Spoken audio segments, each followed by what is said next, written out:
It is an absolutely spectacular October afternoon in the Willamette Valley. Welcome to Autzen Stadium. Pac-12 football presented by Opus Bank. It's the Arizona State Sun Devils, the Oregon Ducks in this late October matchup. Along with former Iowa and NFL defensive lineman Anthony Herron, Lewis Johnson with us as well. I'm Roxy Bernstein, and two teams, Anthony, can put points on the scoreboard. If you like offense, you've got the right game on your TV screen right now. And when you think about the quarterback position for Oregon, so much consternation here over the last couple of seasons about whether or not these grad transfers would run the table. Justin Herbert, I believe, is a future star for Mark Helfrich. Well, Justin Herbert, here are the numbers from last week, and he tied an Oregon record, Anthony. 6 touchdown passes in that double overtime loss at Cal. And in addition to that, Roxy, what really impressed me, the 56 rushing yards, because he operates both within the pocket and outside the pocket. But when you think about the first 2 starts, though, versus opponents who really haven't attacked the stack the way he's going to see this week from Arizona State. He's going to get tested today because you know Todd Graham's team. His MO is to bring it and bring it often. There's at least 7 players, as we look at what Arizona State did against Washington State last week, who are in a position to come downhill. So you see both players coming off the edge and X stunt in the middle. So from the linebacker position, DJ Calhoun will find the crease on the interior of the offensive protection, bring Luke Falk down with ferocity in the backfield. Let's see another front from the Arizona State defense here. The leading sacker in the Pac-12 Conference at the joker position. Karan Crump will be moved around all along the defensive front. He's very difficult to track down for the offense, but he can track down the quarterback. They knocked around Luke Falk last week. 8 sacks for this Arizona State team, which is second in the Pac-12 in sacks and also the top run defense in the Pac-12 Conference. But some questions on the other side, the quarterback spot with more. Here's Lewis Johnson. Well, some may have heard in my pregame interview with head coach Todd Graham that Manny Wilkins will not be able to play today. So Dylan Sterling Cole gets his first start, and it's been a familiar theme for Arizona State, wondering whether or not Wilkins will be available. He injured himself earlier in the season, missed 2 games, and then he's been touch and go all season because of plays like this. Check this out, 2 weeks ago at Colorado, and I mean just driven hard into the ground. But then there's more injury trouble again last week in the loss to Washington State. First quarter, Manny took a hit, came off the field with a shoulder injury, and did not return. So today, along with Wilkins, 8 starters, including 2 important Sun Devil second defensive players, Kareem Orr and Armand Perry. You see them there at the bottom. They are out. And overall, Roxy, 10 different starters have missed 25 games so far this season. So some serious injury issues here for Arizona State. It's been a tough go of it for the Sun Devils, Lewis, and Todd Graham trying to piece it together. They gave Washington State all they could handle last week. They're looking to snap a 2-game slide after a 5-1 start, while Oregon trying to snap a 5-game losing streak. We'll kick it next from Eugene on Pac-12 Network.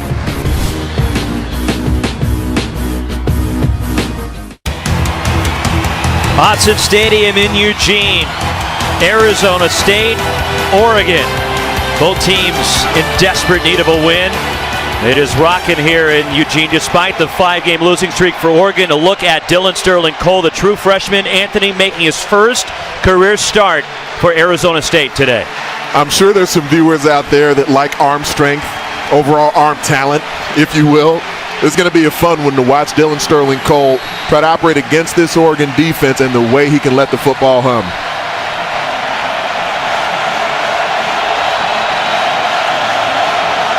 In the lightning yellow, Matt Wogan will kick it off for Oregon. And this one goes into the end zone. Gump Hayes lets it sail through the back of the end zone along with Kalen Balaj. And the Arizona State offense at the 25 will go to work. And as Lewis talked about, Anthony, the change at quarterback, we saw Dylan Sterling Cole last week in relief of Manny Wilkins. But now he's had a full week of practice, and after getting some experience last week, what do you expect? I expect to see them try to get him in rhythm early in the game with some short passes, the ability to, especially if we see the off coverage towards the wide side of the field that we normally see from Oregon, hoping that they can have him complete some early balls to get comfortable. Kalen Balaj, the running back, and Balaj goes right up the middle. Sneaks his way out to the 29, a pickup of 4. Jimmy Swain starting at the mic, the middle linebacker on the tackle for Oregon. Talked about the injuries. Well, Brady Hoke, the defensive coordinator for the Ducks, has had to piece things together and move some people around this week. It certainly has. This is a defense for Oregon that's been injury plagued, and an offense, as we look at right here, Stephon McCray taking a knee on the field. Yet another player, it looks like, having the injury bug bite them for the Devils. And that's the last thing that Todd Graham needed to see, because Stephon McCray, who has started all now 9 games this year, the senior from Fresno, has been an anchor up front for them. They're without Sam Jones, their starting left guard. A.J. McCollum, the starting center, is out. You have Tyler McClure, who made his first career start at center last week for ASU, and now McCray is dinged up. And McCray, I believe, has played pretty well this season, especially in run scenarios. He's been a road grader for them on the interior as a fifth-year senior, a player who's never been a consistent starter in the lineup, but was always versatile for them at the guard and center position. 8 starters out today for Todd Graham, the 2013 Pac-12 Coach of the Year. So they've had to adjust again on the offensive front after only 1 play. The right tackle, Quinn Bailey, has moved inside. Zach Robertson at right tackle. Dylan Sterling Cole complete to Kalen Ballage. First down, Arizona State out to the 40.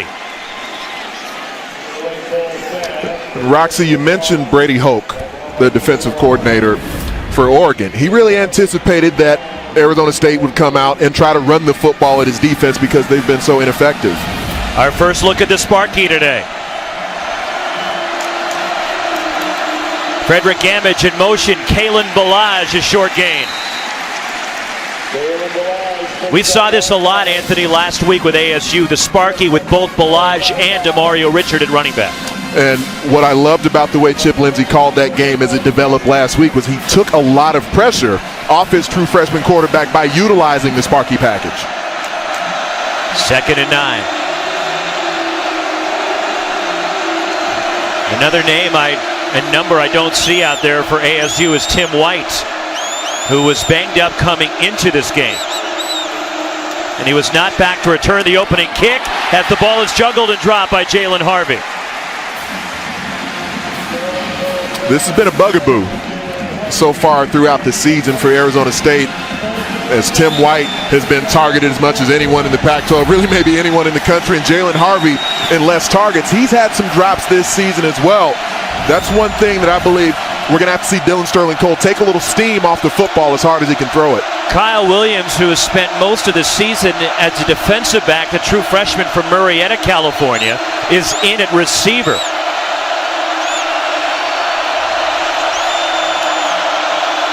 On 3rd down, Sterling Cole. N'Keal Harry can't make the diving catch, trying to get it to the true freshman, the standout from Chandler, Arizona. And it's 4th down. Missed opportunity. And the arm strength is one thing, but to be able to put the touch on the football necessary as N'Keal Harry makes a nice release off the line of scrimmage, able to get behind Tyree Robinson. I mean, if Dylan Sterling Cole is able to drop that football in there, can't guarantee N'Keal Harry wasn't going to get run down, but certainly would have been a huge play for Arizona State. Matt Hawk, 8th in the country at over 46 yards per punt. The lefty blasts this one, end over end. Charles Nelson tells everybody to get away from it, takes an Arizona State bounce, and it goes out of bounds. And the Ducks will go on offense for the first time at their own 21-yard line as Mark Helfrich, now in his 4th season, the Oregon native, who just a couple of years ago had Oregon playing in the national championship game. He's been one of the more successful coaches through the first 4 seasons in Oregon history. Obviously, this season hasn't met the standard that's been set here in Eugene, but one of the things that has him very excited is the fact that through 2 starts, he appears to have a future star at the quarterback position in Justin Herbert. And the true freshman Herbert, who's just from a couple of miles down the road, Sheldon High School, tied the Oregon record with 6 touchdown passes last week. Jalen Brown, the motion man. Herbert to throw on 1st down. It's complete. Darren Carrington the catch. And he's out to the 28, a pickup of 7. And we've hyped Arizona State's run defense, Anthony, but their pass defense is the worst in college football. They're giving up more than 386 yards per game through the air. Royce Freeman, his first carry, and he's hit behind the line against this stout run defense. And when we think about the pass defense for Arizona State, to be able to attack the stack, to wreak havoc in the backfield. Karan Crump, the leading sack artist in the Pac-12 Conference, is going to have a big day, and they'll continue to move him around, not just bring him off the edge, as we talked about in the open, but you see him right here, within the box, moving around at what I know as the joker position. He can blitz either a gap while they stem him around pre-snap. And a defense that's without Armand Perry. No Salamo Fiso, who got hurt last week against Washington State. Herbert slips it out to Farrell Brown. Farrell Brown into ASU territory. And Brown down the sideline. Farrell Brown, touchdown Oregon.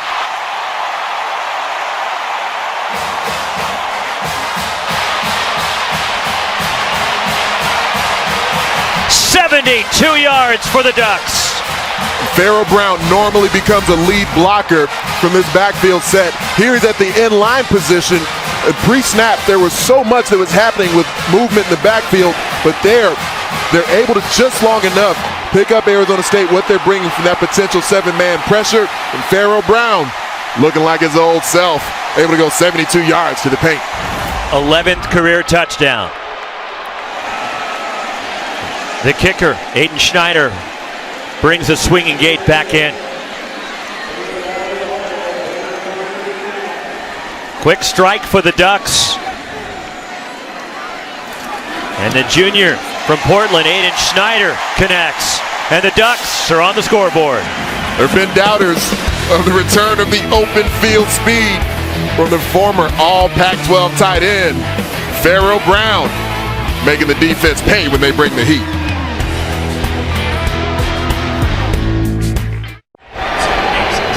Farrell Brown's third touchdown catch this season in Oregon. A 72-yard touchdown pass from Justin Herbert to Farrell Brown. He was one of the rare talents as a playmaker, as a tight end. When his career began, we saw the crushing, the crippling knee injury he had just a couple of seasons back, missed all of 2015. So many people so happy to see him start to round back into form at this point. And there was not just question if he'd ever play again, but would he even keep his leg with how bad that injury was at Utah a few years ago, as Tim White is back there to take a knee and out to the 25. But just a remarkable comeback, and it's great to see Farrell Brown excelling again. Coming into the weekend, Arizona State had given up more explosive plays, 20 yards plus, than anyone else in the country. You know, California, off the bye week they played the other night, so now Cal has given up more than the Sun Devils. But right now, Arizona State 11th. Oregon 10th in explosive plays allowed with their defense, so we could see some fireworks today. From the ASU 25, Kalen Balaj lined up as the running back. Cody Cole, the motion man. There is a flag down. Dylan Sterling Cole keeps out across the 35. Should be a first down if the play holds. Kalana Apelu on the tackle for the Ducks. Number 32 of the defense in the neutral zone at the snap. The penalty is declined. Result of the play, first down. Eddie Hurd was offside, and ASU will take the play. Sterling Cole was thought of in recruiting as a pro-style quarterback, but certainly has wheels to be able to hurt defenses as a runner. Play action. Kalen Balaj the catch. Balaj chopped down at the 45, right near the marker by Tyree Robinson. I agreed with the assessment of Oregon defensive coordinator Brady Hoke coming in that there's no reason Arizona State wouldn't try to utilize the run game to attack one of the more porous run defenses in college football. They've got Kalen Balaj. They've got a run game that can be physical, that's shown the ability to attack defenses. And Nick Ralston in the game right now for the Sun Devils. Frederick Gamage in motion. Ralston, it's a reverse, a pitch back to Sterling Cole. Kalen Balaj is open. Balaj inside the 20 and knocked out of bounds. Tyree Robinson with a tackle, but a tremendous play call from Chip Lindsey. 35 yards. And Balaj hobbling a little bit after the long gain. Outstanding play call, and that time Dylan Sterling Cole did not miss the layup with an open receiver on the wheel route to Balaj. Ralston's the running back. And Nick Ralston powers his way down to the 15. Kalen Ballage starts from the backfield. They're offset. So linebacker coverage bust as they bite with eyes into the backfield. You saw Brendan Schooler, who came downhill from the safety position. Ballage just blew by him. J.J. Wilson, the motion man. 2nd and 6. And it's Ralston straight ahead. Troy Dye on the tackle, the leading tackler on this Oregon defense, along with Khalil Oliver.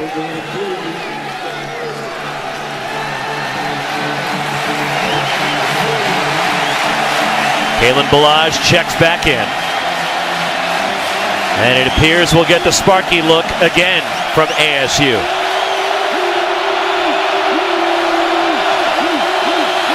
It's the bigger, more burly version of the Sparky with J.J. Wilson and Cody Cole in the backfield.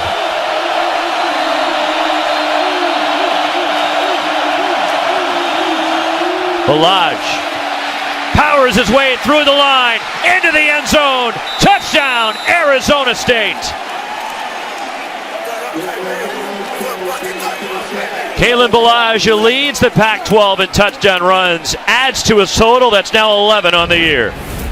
They like to use this as essentially a counter play. So you saw the backside guard pull across the formation. That was Quentin Bailey. And then they used the 2 lead blockers. Kalen Ballage, while the hole was small, ran through the smoke. Zane Gonzalez. You can make the argument he's the best kicker in the history of college football. And he knocks it through, and we're knotted at 7. But we saw a little bit of speed and finesse utilized by the Oregon Ducks. We see the Devils answering with power and ferocity down in the red zone.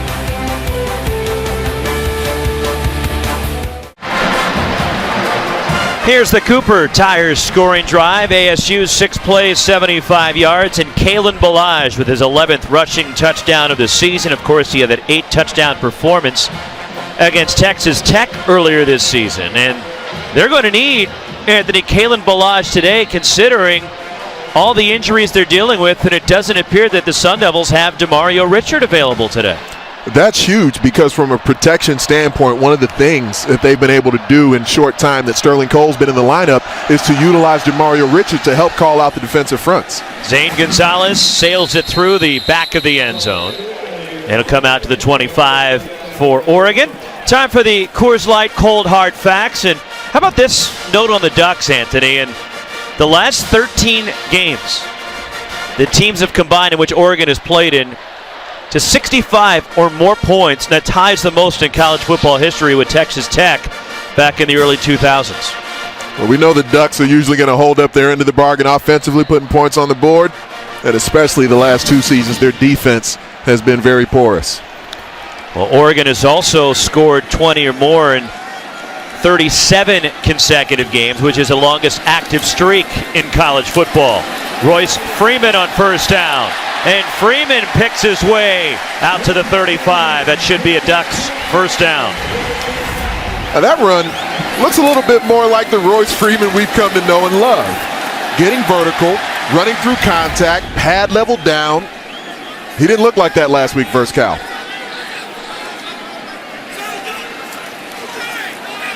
Herbert over the middle, Farrell Brown the catch. First down Ducks. Todd Graham wasn't happy about what just transpired on the field because a late substitution for Oregon, and Arizona State didn't have a chance to counter, and the officials tried to jump in. This is one of the things that the tempo of the Ducks can affect. Short gain for Freeman. But in college, when you sub and you bring a guy in, you're supposed to give the opposition a chance to counter on a substitution, and the Ducks went too quick for the referees that time. That's where the umpire or the referee behind the ball should be stepping in to make sure there is that opportunity to sub. Herbert to the outside, it's incomplete. Nobody was open, so it'll be third down. That's one of the things that's interesting about this QB position for the Ducks, because when Dakota Prukop was in as the starting quarterback initially during the season, the tempo of the Ducks offense was a bit of a frustration for Mark Helfrich and his staff. They actually say that Justin Herbert has operated at a higher tempo. And the official stop play. There's a flag. In all likelihood, this will be against the Ducks. False start, number 54 of the offense. 5-yard penalty, third down. Right tackle Calvin Throckmorton called for the false start, but this is start 3 now for Justin Herbert. The improvement from start 1 to start 2, what did you see, and then what can he build on here at number 3? 52, thank you. The decisiveness in the passing game is what really impressed me. Start 1 against Washington, one of the best defenses in college football. Of course, very difficult with the amount of pressure he was under. Not nearly the pressure he was under last week versus Cal, and so he was able to kind of operate at a higher level from a decision-making standpoint. He'll run into ASU territory, but shy of a first down. Tayshawn Smallwood there for the Devils along with Laiu Mwakiola. And it's 4th down. We'll see what Oregon decides to do here on 4th and about 4. They're just barely in plus territory, 4th and medium. Looks like they're going to go for this. Herbert to Jaylen Brown. First down, Ducks. It's an accurate pass, right on the money. And he saw that there was man coverage on the outside. Arizona State brought 7, took advantage of the one-on-one matchup. Royce Freeman on the first down carry, spins to the outside. Freeman steps out of bounds, shy of the 30.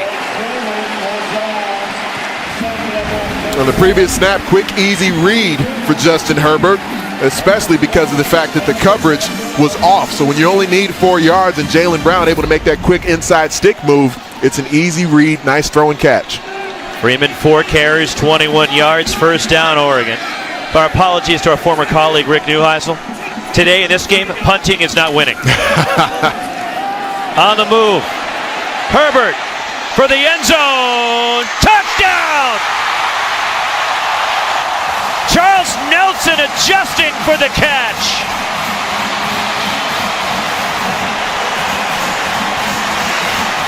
There were multiple things that broke down on this play that made it more difficult than it should have been. Coming across the formation, Johnny Mutt trips over one of the Arizona State defenders, and here Charles Nelson jumped too early but had the gloves to stick them into the sky and make the late snatch.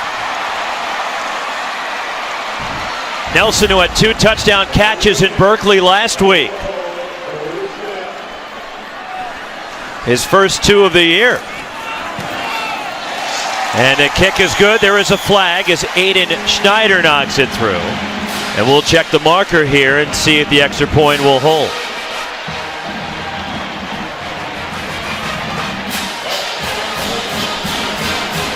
Justin Herbert, 5 of 6, 129 yards and 2 touchdown passes. Ducks up 14-7.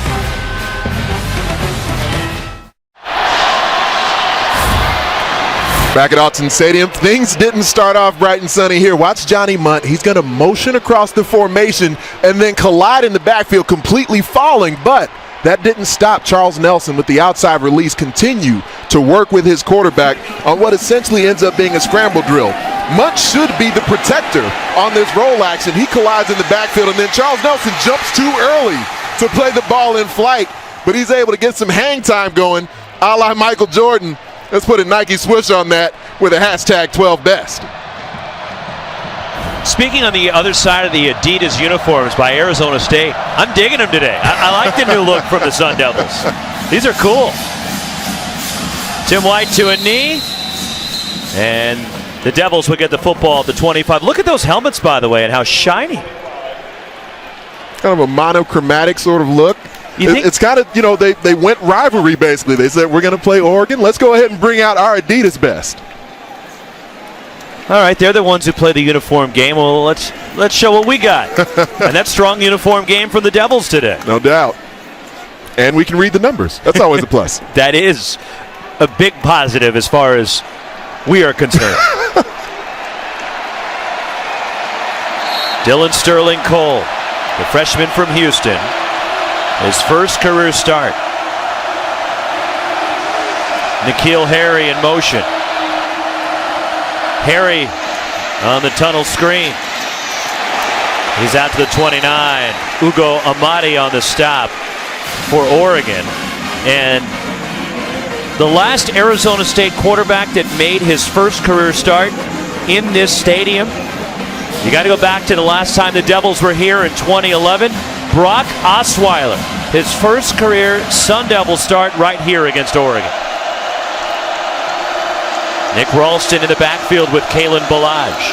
Ballage brought down, no gain. Tripped up by TJ Daniel.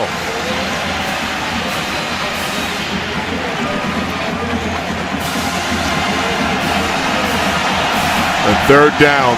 This is a situation where Oregon's defensive front was highly effective early in the season, the ability to rush the quarterback. They've lost numbers throughout the year. They've still got guys with some wiggle on the interior. TJ Daniel especially one of those. 3rd and 6. Autzen Stadium coming to life on 3rd and long.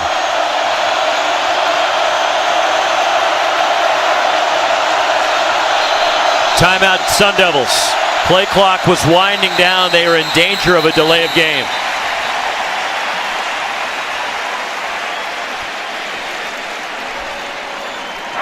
Prior to the expiration of the play clock, timeout. Arizona State. Their first. First timeout for the Sun Devils today. Later tonight, Mike Yam, Nigel Burton, Eric Allen. The former Sun Devil recap the day in college football. Final score presented by Microsoft. It comes up later tonight on Pac-12 Network. Another busy day in the Conference of Champions. Of course, that big game in Salt Lake City between Nigel Burton's Huskies and Utah. Oh, yeah, that one is taking place. Kind of big. And then later tonight, just up the road by about, 45 minutes at Reser Stadium in Corvallis, Washington State, trying to keep it going against Oregon State. Stanford's down in the desert. A date with the Wildcats. 3rd and 6 for the Sun Devils, trailing at 14-7. They'll pass the midway point of the first quarter, and yes, it is approaching Halloween, which is coming up early next week, but I don't think that look in the stands was influenced by Halloween, to be honest. Sterling Cole on the move. And he's wrapped up, lost the football out of bounds. Jimmy Swain in pursuit. From a decision-making standpoint, didn't see any receivers that were wide open. The only thing I may change is just for him to throw the football out of bounds to avoid taking that hit. Once you can tell you're actually not going to be in position to run and pick up the first down, because Jimmy Swain was certainly in hot pursuit. Not sure what Dylan Sterling Cole was actually trying to do there. Luckily, it didn't result in a turnover. And it's 4th down, and Matt Hawk on to punt.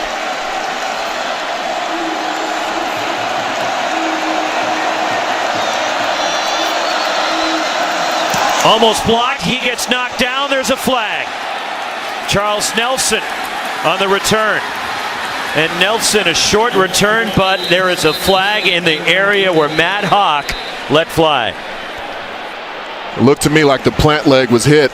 That should be a roughing on the punt rush. Looked like he gave the signal for running into the kicker. Is Kalana Apelu the guilty party? And normally the key that the officials look for in that situation is whether or not the plant leg is hit of the punter. Terry Lydon, our referee today. Running into the kicker, number 49 of the defense. 5-yard penalty, 4th down. So it's just the 5-yard variety. Here's another look at it. That's surprising to me. Maybe I didn't see it correctly in live action, but he's there. And yeah, the plant leg is up in the air. It wasn't on the ground, but the rusher did hit the plant leg. That's normally one of the keys that the officials are looking for as they're determining whether it's roughing or running into. They'll punt it again, 4th and 1 this time. And Matt Hawk sends this one toward Charles Nelson. takes an Arizona State bounce, scooped up by Nelson, who made an initial fair catch call. That's why the officials blew it dead. Even though the ball hit the ground, he can't advance it after making that signal.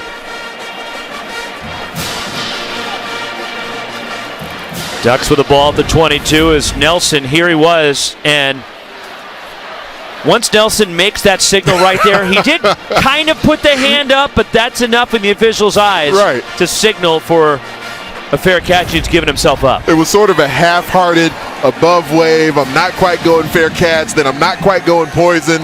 It was well done by the officials just to blow the play dead. Oh, wait, I might be able to do something with this. Darren Carrington in motion, flag down. Justin Herbert to the outside. Carrington the catch.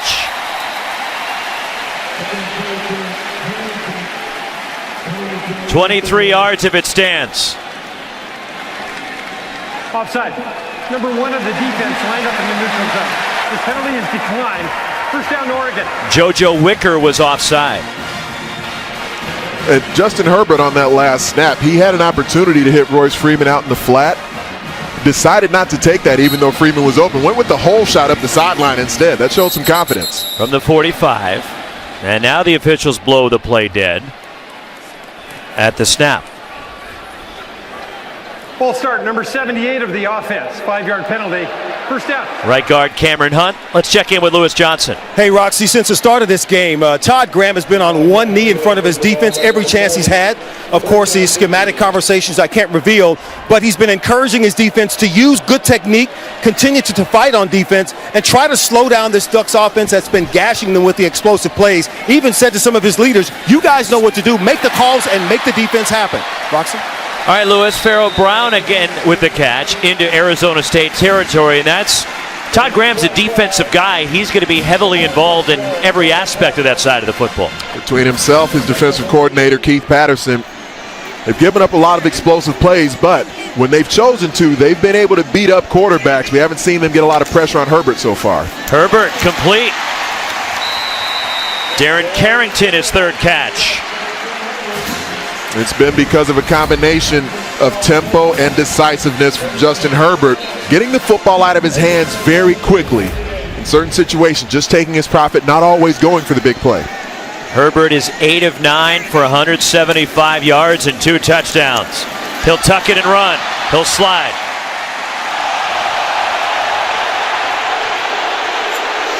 Autzen Stadium crowd was hoping for a late hit, or well, I guess it wouldn't have been roughing the passer, but hoping for a late hit as Justin Herbert was sliding. That makes him defenseless at that point. Certainly wasn't a big hit. It looked like Carlos Mendoza pulled off. Yeah, agreed. 2nd and 5. Royce Freeman powers to an Oregon first down.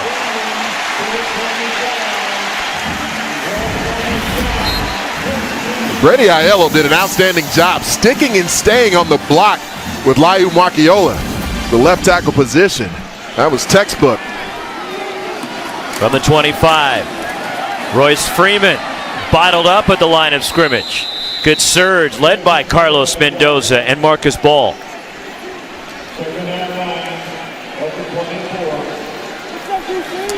So here, a bit more of a check with me tempo after that first down play, not sticking in full tempo mode here, trying to hurry up anymore. Herbert. Charles Nelson dancing inside the 20. Shy of a first down. But Herbert now 9 of 10. Oregon already over 220 yards of total offense. And we still have inside 3:20 to go in the first quarter. Well, and we see over on the sideline them using the dark curtains. They got the Duck logo on it, but as we saw last season when they faced Arizona State with the big white curtains shielding their signals on the sidelines from the Sun Devils. They've upped their game this year.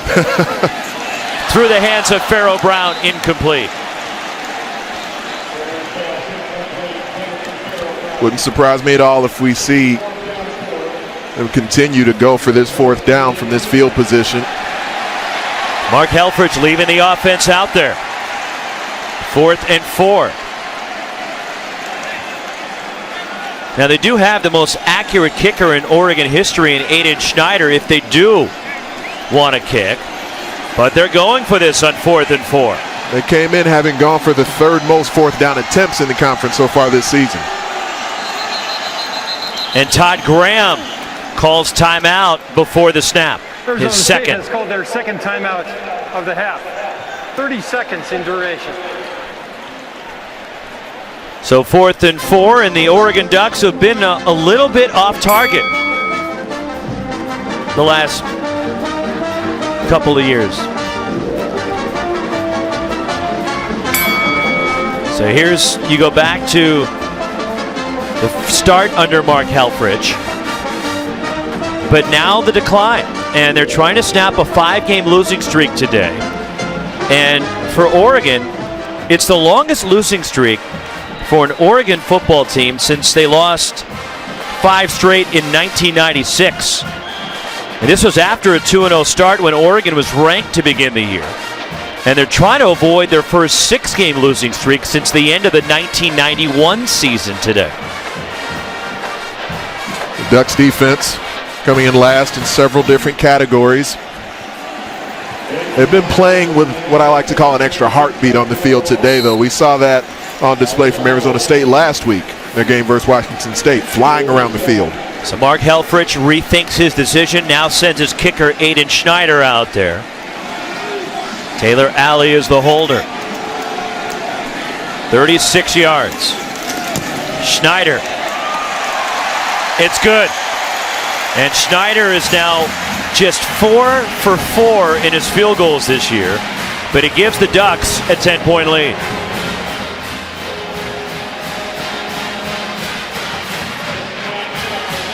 And that's his first field goal in the last 4 games. That's just not, they don't kick field goals. That's, they go for it. As you alluded to, they go for it on 4th down more than anybody. And I believe conversely, when the Arizona State offense gets back onto the field here, just stay within their game plan, which I believe should be running the football at the Oregon defense. It's an offensive line that's very beat up, very banged up, as you were talking about a moment ago, partner, having now 3 different starters out of the lineup. I don't believe that should stop the mentality of what Arizona State should be doing in attacking Oregon's defense. Well, Arizona State on offense against Washington State, yes, the Devils were able to put up 32 points last week against the Cougars. A little deceiving because a lot of it didn't come from the offense. They only had 12 first downs last week against the Cougars. Tim White will bring it out.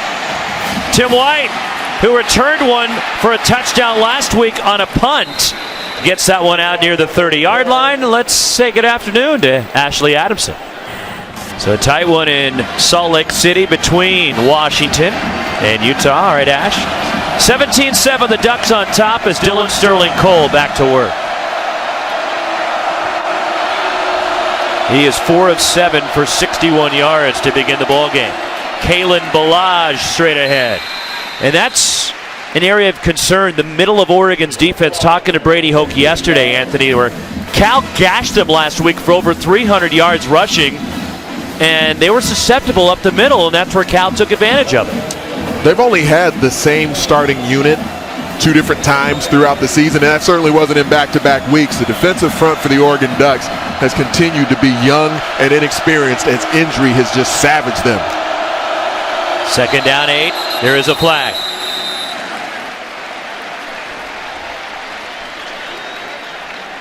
False start. Number 51 of the offense. 5-yard penalty.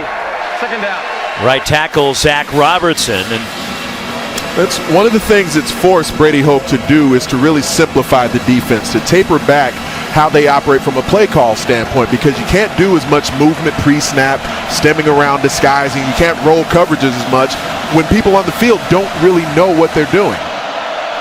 They've had to move some pieces around a linebacker this week. Sterling Cole fires it, and a sliding catch by Frederick Gamage. Rather check it, Jalen Harvey with a catch out across the 40. 1st down, ASU. That's what teammates need to do when you've got a young quarterback on the field. This wasn't an extremely accurate ball. Jalen Harvey had to go outside his cage, back shoulder, probably thrown too hard again, but he made the grab. Sterling Cole keeps, and he's into Oregon territory. Knocked down by Troy Dye right near the marker.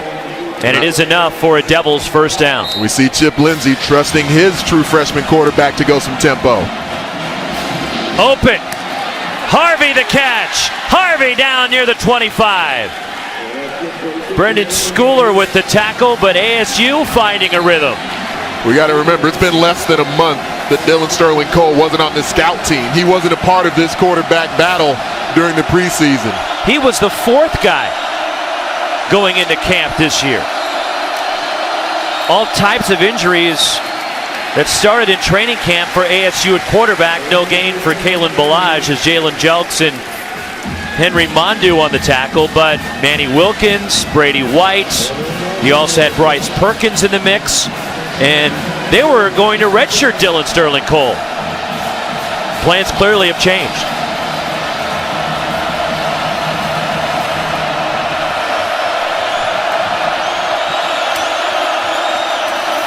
Kalen Ballage throwing.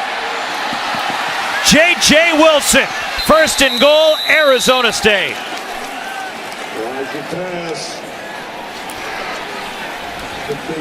Love the play call. It's presented the opportunity because you've seen them get the ball to Ballage in those situations and him just be a determined runner over and over again.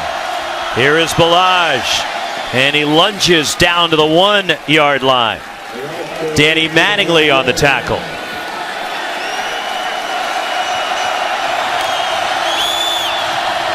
There is a flag. Dylan Sterling Cole, he's in, touchdown.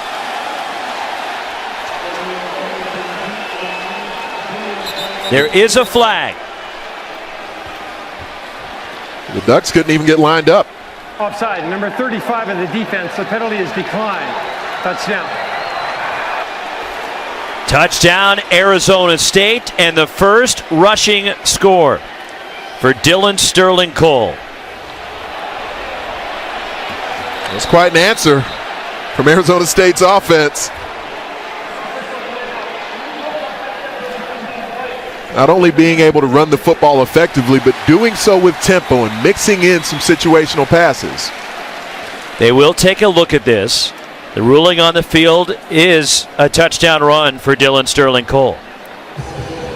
But that was an impressive answer, should this touchdown hold up, Anthony, for Arizona State. As Oregon had all the momentum, they're up 17-7. You have a true freshman in his first career start on the road in a hostile environment, and he just took him down the field, 8 plays, 70 yards. He's diving into the air from roughly 3 yards away from the end zone, and remember, he doesn't have to still be possessing the football through contact as he hits the ground. This isn't completing the process of a catch because he already has control of the football while he's a ball carrier. So as soon as the tip of the football crosses the tip of the stripe, then it becomes a touchdown. Todd Graham hoping the touchdown stays on the board. And here's one more look. And look for the nub of the football as Sterling Cole is extending it away. So at that point, unless there's an angle that says with certainty in an indisputable sort of way that he began losing the football before he began to cross the goal line, then this should remain a touchdown.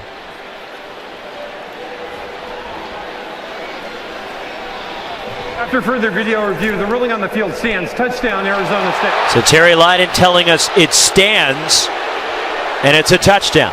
So there wasn't enough evidence to overturn the call on the field, which was touchdown Devils. It's impressive. Got a couple of young stars, a couple of true freshman quarterbacks going blow for blow. Zane Gonzalez, and the extra point pulls Arizona State within 11 seconds remaining in this opening quarter, and we already have 31 points. Anthony, buckle up. I'm digging the variety of play calls here from Chip Lindsey. Swing pass out in the backfield to Kalen Ballage. Barely takes a step, whips those shoulders around, and basically shot puts the football out to J.J. Wilson. Now here the read is key because the defense is now keyed on Kalen Ballage as he's attacked them throughout the drive. Sterling Cole able to stretch that football out and get it across the stripe. I'm so impressed with Arizona State and his coaching staff, Todd Graham, his offensive coordinator, Chip Lindsey. because with all the injuries, there's so many built-in excuses. And Oregon has their injuries of their own they're dealing with. But from the Arizona State perspective, last week, with losing Manny Wilkins early in the first quarter, they found a way to hang in there. They only had 280 yards of total offense last week, yet they were right with Washington State, and they recover a fumble late. They might have won that game against the Cougars. And here on the road, Dylan Sterling Cole, his first career start. We've barely seen Tim White. No DeMario Richard. He's now down 3 offensive linemen, plus all the defensive guys that are hurt, and they're right in this football game. If called upon, I will serve. That's essentially the moniker for both of these football teams, still mathematically alive for a bowl trip. Zane Gonzalez, the kickoff. And they'll stay put. Charles Nelson takes a knee. Here's today's Nissan Heisman Watch.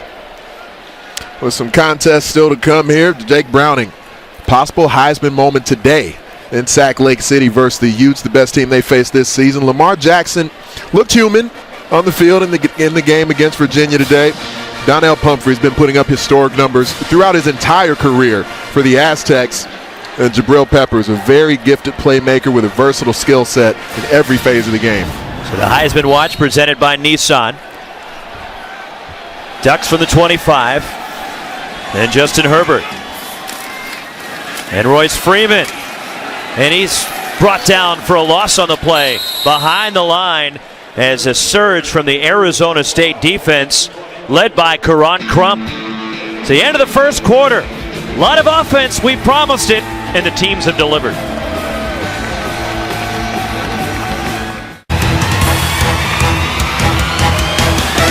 Some of the kids of the crew, and there's Trevor Reichling, the son of our boss, who made the trip up here.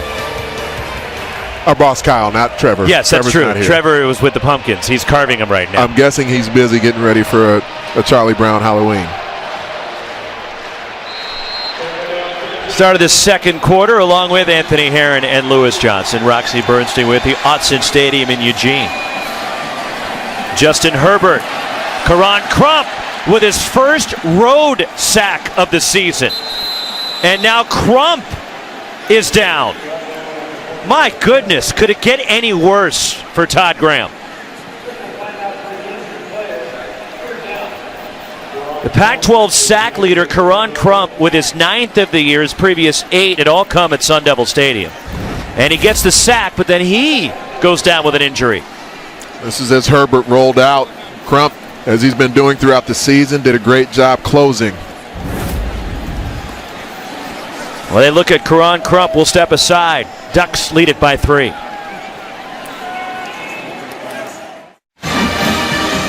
There is Karan Crump, and I guess the good news is he did walk off the field under his own power, and a freak play. He gets the sack, but then he's getting looked at right now by the Arizona State medical staff. It forces a 3rd down and 20 for the Ducks at their own 15-yard line. Will Keith Patterson, who does not bring additional rushers. Tony Brooks James to the outside. Has a first down.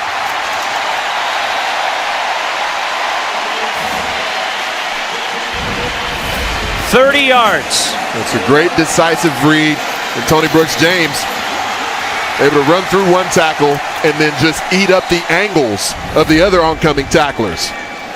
Alani Latu finally ran him out. How about this setup from Oregon? Jalen Brown cuts it back in. First down, Oregon. How about that look that they gave Arizona State? Calvin Throckmorton, they moved him, motioned him outside, became a lead blocker. You saw a bit of patience there from Herbert before he actually threw the football to the outside. 12 yards and a first. Tony Brooks James, big hole up the middle, spins right past Jamarcus Rhodes, and the Ducks move the chains again. But once you've attacked the horizontal portion of the defense, now you can get vertical. Sweet spin move there from James. First carry for Tony Brooks James. Karan Crump is back in for the Sun Devils. From the 23, Herbert will run. Justin Herbert down to the 16-yard line. You see Arizona State defenders starting to swipe away at the football as they're in pursuit. That mentality is fine, but they need to get the tackle secured first. 2nd down and 3. Royce Freeman behind the line, keeps the play alive, but nothing there. DJ Calhoun closes in along with Viliami Latu for the Sun Devils. You like to see that kind of hustle from a 300-pounder in Ami Latu. As the defense forces it back in, that's what they're hoping for. You're counting on the rest of your teammates to flow with the football from inside out. 3rd and 7. Todd Graham gets a timeout. There is some confusion with ASU defensively. 3rd and final timeout of the half. And Alani Latu ran onto the field late. Todd Graham trying to get everybody on the same page before a big 3rd and 7.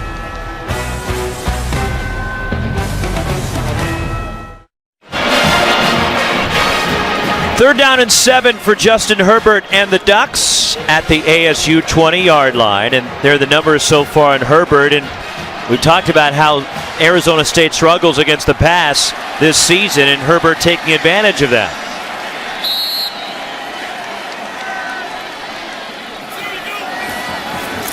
Herbert, too high. Incomplete, looking for Darren Carrington. All right, 4th and 7. Yes, he's sending the field goal unit on. The pass itself was inaccurate from Herbert there on 3rd down, but love the fact that he makes the read so quickly. And the ball, it doesn't take very long for the ball to get out of his hands with his arm action. Aiden Schneider, who is already connected on a field goal today. This is straight on a 37-yarder.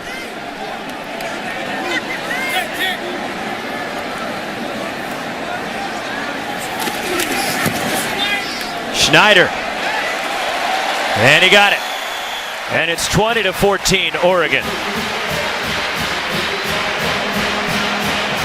So the field goal for the Ducks, 2014. Let's check in with Ashley Adamson. So John Ross having an impact in that ball game. Well, the Huskies, one of the 8 remaining unbeatens in college football, and they hope to stay that way.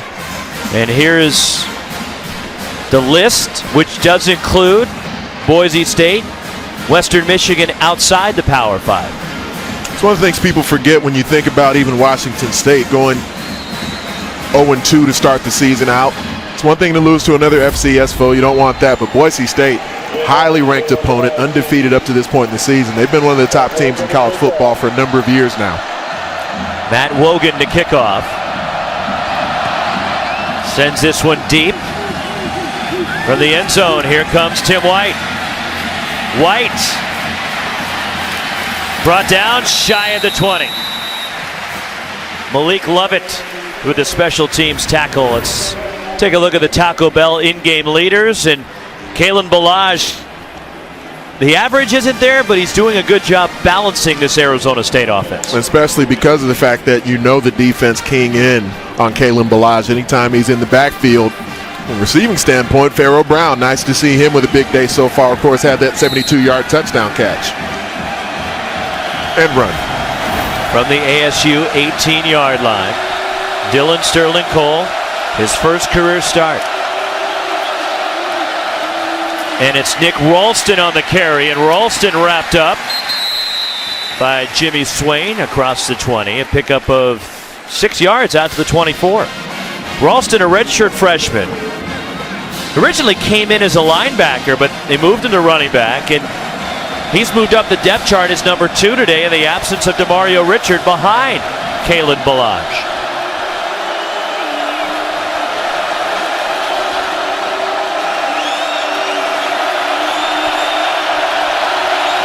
Ballage in motion. Ralston bounces it outside. Nick Ralston stumbles, but gets out to the 40 and the 41 before the turf monster got him. It's great pre-snap recognition from Sterling Cole. Going with the run-pass option. A nice cutback there from Ralston. This 35-yard line is going to be tricky. Sterling Cole will keep. Cuts it back in. And he goes down out to the 47-yard line. Somehow Arizona State is piecing this thing together in the absence of so many key players.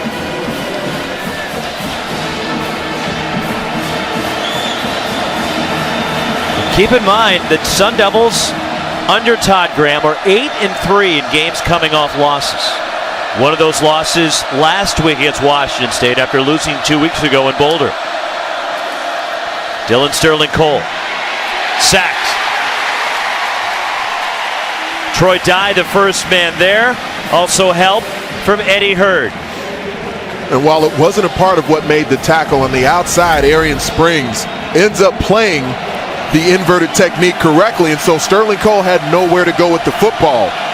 We saw Arian Springs outside of the corner position give up multiple touchdowns early in their game versus Cal last week, led to him losing his starting job. But it was Arian Springs who had the game-clinching interception in Tempe last season when he picked off Mike Bercovici to seal the thriller for Oregon. Sterling Cole smothered.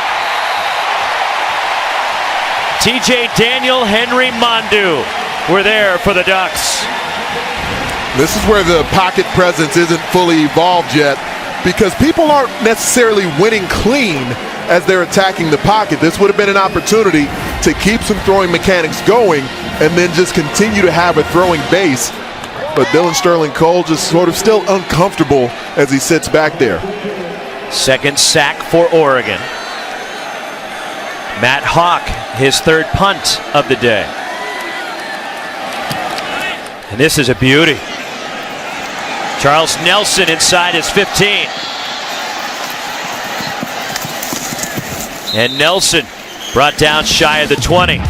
Ducks get the football back. 9:22 to go, second quarter. The weekend before Halloween. Brukop with the ball. Throw the fade route. Going for Carrington. It's intercepted!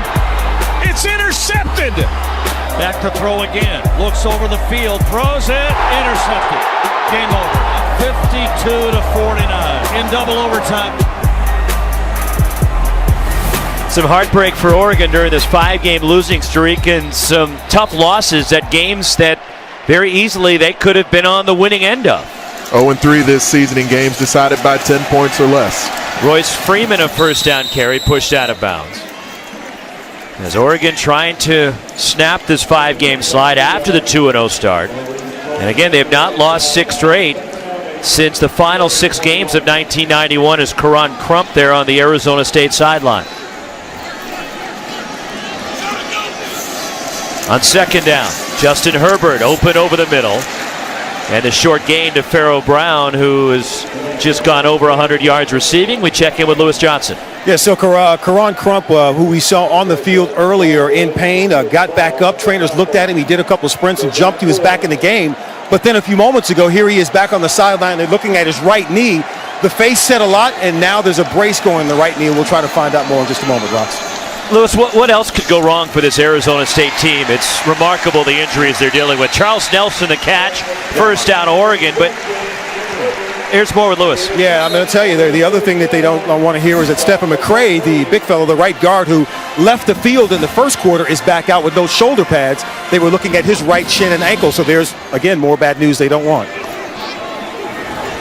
It just is piling up for Todd Graham at Arizona State. On first down, Herbert pumps, open.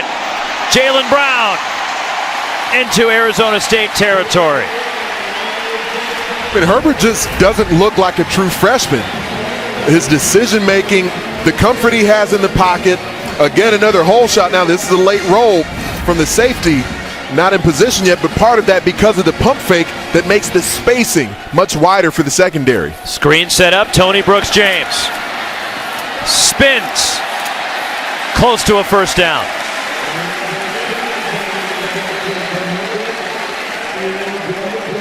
Now we see some tempo coming again here for the Ducks.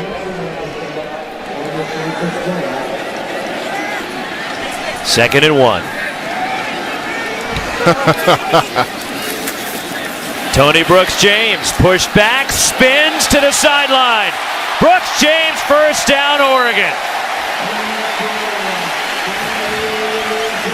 Roxy, it's easier said than done.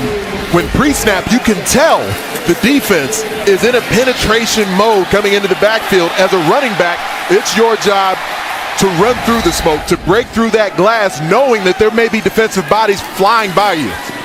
Justin Herbert will tuck it and run. Herbert knocked forward to the 15. That's what makes the level of aggression we see at times from Arizona State boom or bust, especially when there's inexperience at the 2nd and 3rd level, because all it takes is one missed tackle or one voided gap, and then the speed of the Ducks can make a big play. 2nd and 5. Pharaoh Brown. Short gain on his 5th catch already of this first half. Marcus Ball on the stop. One of the things I like about what Matt Lubick and Mark Helfrich are doing with the play calls is that they can tell the defense is slanting toward the direction they believe Royce Freeman will run the football to. That's taking their presence away. Freeman hit behind the line, breaks a tackle. Brought down. Jamarcus Rhodes, the first man there, along with Laiu Mwakiola. One of the things that's happened a lot in the second quarter is when Royce Freeman is offset, we're seeing the defensive front slant towards the opposite direction of his alignment, assuming that that may be where they're running the football to. When you've got that many bodies moving in the opposite direction, that gives them the opportunity to feature the RPO as we've seen Oregon do.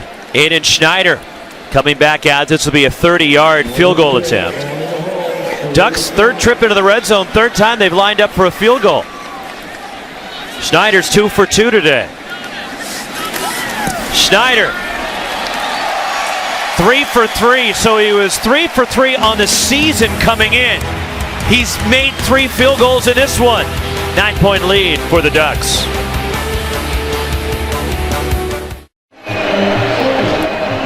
(23-14) Ducks, and Anthony, Oregon had attempted just 3 field goals all season coming in today. They've kicked 3 already in this game, and we're just past the midway point of the 2nd quarter. And Mark Helfrich, I don't want to say he's getting more conservative, but he's kicked 3 field goals when he kicked 3 the entire year prior to the ballgame. Well, he told Lewis Johnson during the pregame that he was going to put a lot on the plate of his true freshman quarterback, Justin Herbert. I believe one of the things he's not shoving on his plate is having to attempt so many 4th downs, especially when you're in scoring territory. Matt Wogan, a returnable kick. And out to the 25-yard line, and we go out to Ashley Adamson. All right, Ash, so Northwestern right there with Arizona State. That was a little before the days of Sam Poulos with the Northwestern Wildcats. Sambo holds the fort down for us in the booth. Doing the work of roughly 5 people up here to help us out. Basically. Sparky look for Kalen Balaj and a short gain. Kalena Apelu, the sophomore from IEA, Hawaii, is on the tackle. With DeMario Richard out of the lineup for ASU, it limits the variety of ways they can attack with the Sparky, because there were different personnel groups and formations they would use when Richard was in the Sparky versus Balaj. Cody Cole in motion for Dylan Sterling Cole. He's on the rollout. Coming back, incomplete. Unable to get a foot in was Frederick Gamage. When I coached the game and certainly played the game, one of the things that would come up when a young quarterback was in the lineup is the need for the teammates around that young signal caller to pick up their game another level to account for just slight miscues. 3rd and 9 for ASU at the 26.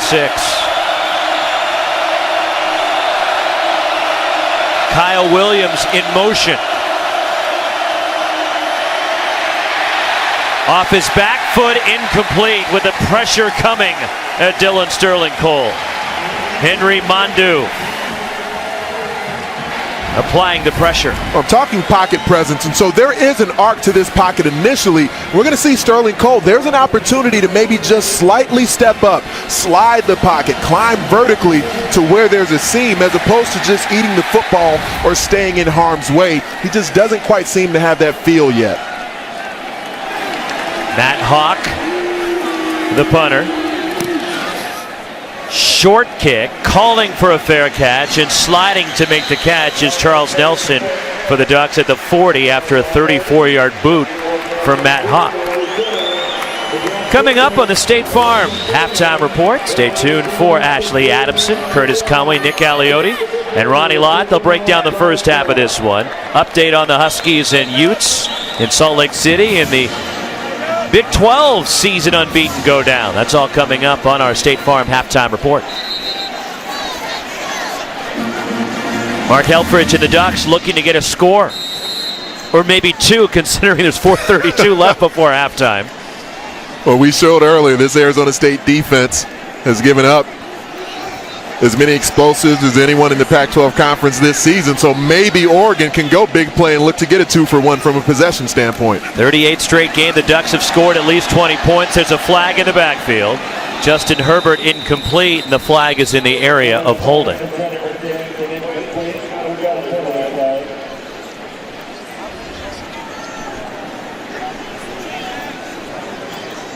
Holding, number 68 of the offense, 10-yard penalty. First down will be repeated. Left guard Shane Lemieux, and penalties have been also a reason for the struggles with Oregon. Last week they committed 14 in the ball game against Cal. Not just the 14 penalties last week in Berkeley, Anthony, but some of those penalties wiped out huge plays, including touchdowns for Oregon. I'd say that's the main bugaboo I would sense with this offensive line, the amount of freshmen they have there. A lot of the penalties have been on the guys up front. First carry for Kenai Benoit. Marcus Ball on the tackle along with Carlos Mendoza for the Sun Devils. That's one of the fun things about Oregon's offense. Normally a lot of teams around college football would have to count on throwing the football in this scenario if you are trying to go hurry up and score quickly. Tipped, and it's incomplete. JoJo Wicker got his hands up on that one. And it'll bring up third down. And Mark Helfrich has said throughout this season the depth he has in the backfield between Royce Freeman, Kenai Benoit, Tony Brooks-James, Taj Griffin, maybe the fastest backfield in the history of this program. Benoit is in there now on 3rd and 12. Quarterback draw. Justin Herbert bounces it outside. Shy of a first down, he's knocked out by Gump Hayes. JoJo Wicker came towards the inside and twist on inside as Wicker tried to loop around, couldn't make the play. The two tackles on the interior. As you're looping on 3rd down, they're thinking pass, and Herbert took advantage. 4th and 2. Oregon has the offense out there at their own 48. And an empty backfield for Justin Herbert. Now this is a potential for a quick kick from this area of the field. But if it's not, this is showing immense confidence in the defense as much as the offense by Helfrich. Open, slipping out. Johnny Munt the catch into Sun Devil territory and a first down, and there's a flag coming in late. Because this isn't a play call that you make if you don't think your defense can come up with a stop in minus territory. Johnny Munt's had a big day in motion. This could be an illegal block downfield or a late hit on Oregon. After the conclusion of the play, personal foul. Unnecessary roughing. Number 85 of the defense. Half the distance to the goal. First down. I wonder if Terry Lyden pointed the wrong way. He said number 85 of the defense, but there is not an 85 on the defense for Arizona State. It could be he meant Pharaoh Brown of Oregon. Correction. Correction, the foul is on number 85 of the offense. After the first down was obtained, 15-yard penalty. And there it is. It's just as Johnny Munt was stepping out of bounds. I'm sure a lot of Duck fans watching at home would say, oh, was that targeting? He hit him high. He didn't hit him high enough or violently enough for that to be a targeting foul. So it is a 17-yard gain that gets essentially turns into a 2-yard gain because of the penalty. Good quick math skills Officials there. are going to talk things over here.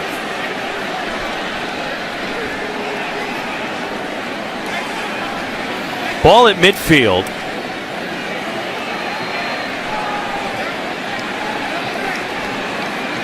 And the yardage gave Oregon a first down, but the penalty moves the football back to midfield.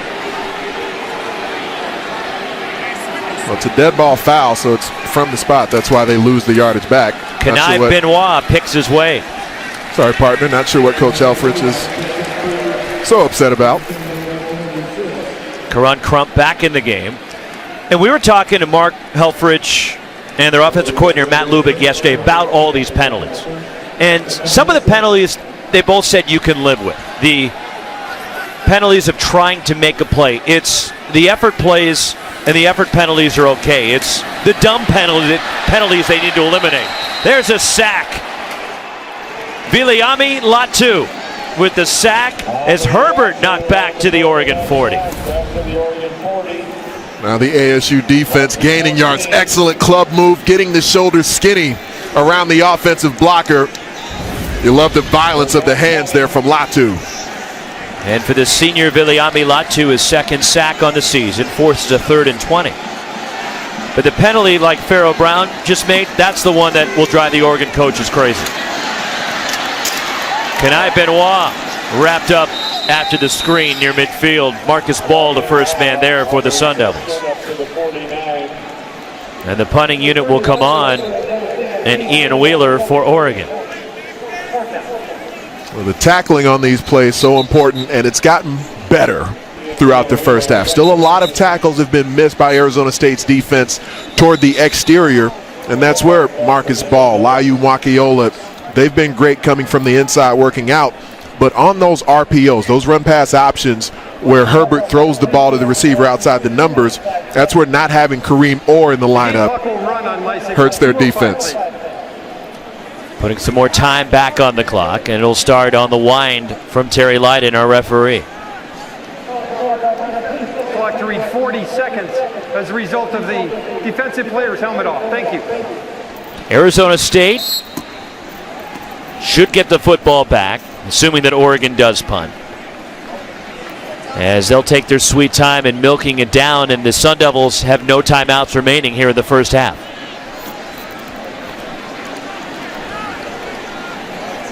Oregon 391 yards of total offense. And they have 6 plays of 20 or more yards today. 15 plays that have gone for at least 10 yards. And they needed to run a number of plays considering last week against Cal in that game in Berkeley where the Golden Bears ran an FBS record 118 plays in that game against Oregon. Timeout taken by Oregon. Out of the half. 30 seconds in duration. And Cal had 636 yards of total offense last week. Minute 26 left in the half. Let's check in with Lewis Johnson. Well, Roxy, Oregon quarterback Justin Herbert attended Sheldon High School. It's only about 1.5 miles from here. And he was a busy guy, multi-talented, 3 sports, baseball, basketball, football. And then there was this. He was the president of the fishing club. This picture was taken from his sophomore year in high school. We have to thank his high school teammate Kyle for sharing the pic, but how about that? He had all the bases covered from sports to the fishing club, and I don't know what kind of fish that is. Any of you guys have a clue? I'm not a fisherman, and I really don't eat fish. So, Anthony? I'm quite a fan of sockeye salmon. I can't tell for sure if that's what that was, but if it was, I'm jealous because I love sockeye salmon. And Lewis alluding to he was busy, just the 3 sports standout at Sheldon High School. In his junior year, he was the winning pitcher in the state championship game and drove in the game-winning run. And did not enroll early in Oregon. He finished out his high school career, had a tremendous baseball career, and came in here in the fall and is now the starting quarterback as a true freshman. Ian Wheeler with a short punt. And it takes an Arizona State bounce, and it's down by Tyree Robinson with 1:17 left in the half. Let's take a closer look at the true freshman starter, Justin Herbert, on spec. Very quick arm action. The ball gets out of his hands extremely quickly with good velocity. Dangerous mobility he has. We've seen that on display every start he's had so far. Makes proper decisions when to run as well. Exceptional schematic command. He looks very comfortable for a true freshman in the lineup, and that to me says as much as anything. And so we've all been a little curious about the Oregon program, these graduate transfers at quarterback. Justin Herbert is a true freshman through 3 starts.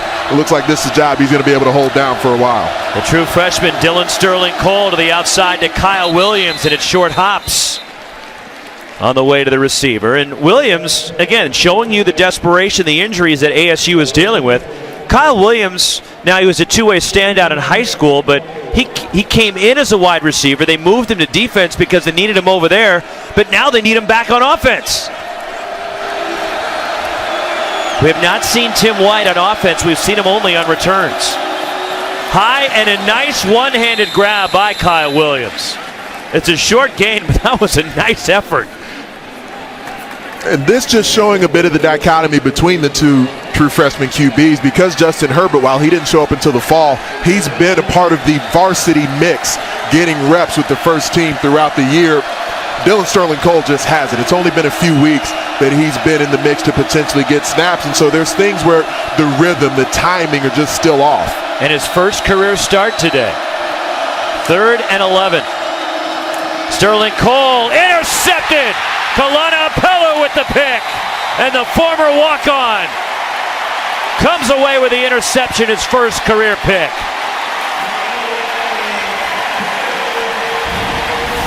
The pressure in the pocket is what forces this throw to sail high. And at only 5'11", 200 pounds, Kalana Apello wasn't even on scholarship when he initially reported, as you mentioned, partner.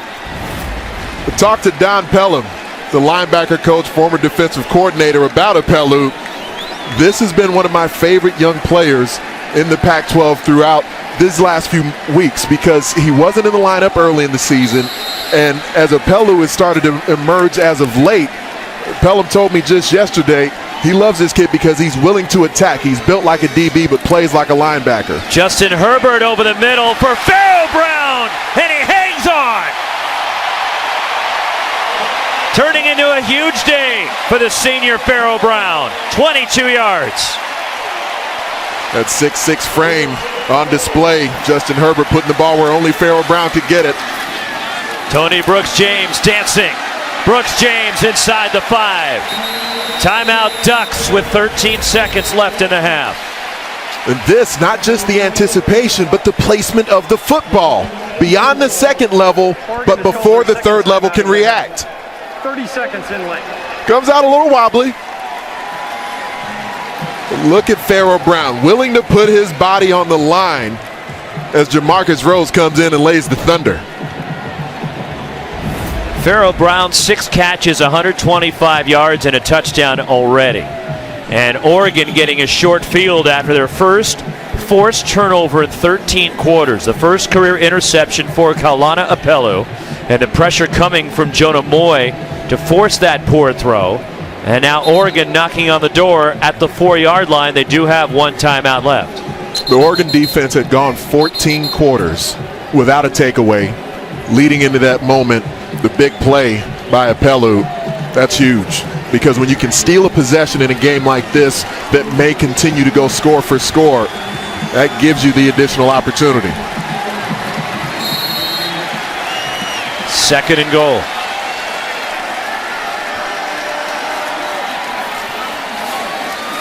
Herbert. There he is one more time. 2 touchdowns today. Pharaoh Brown.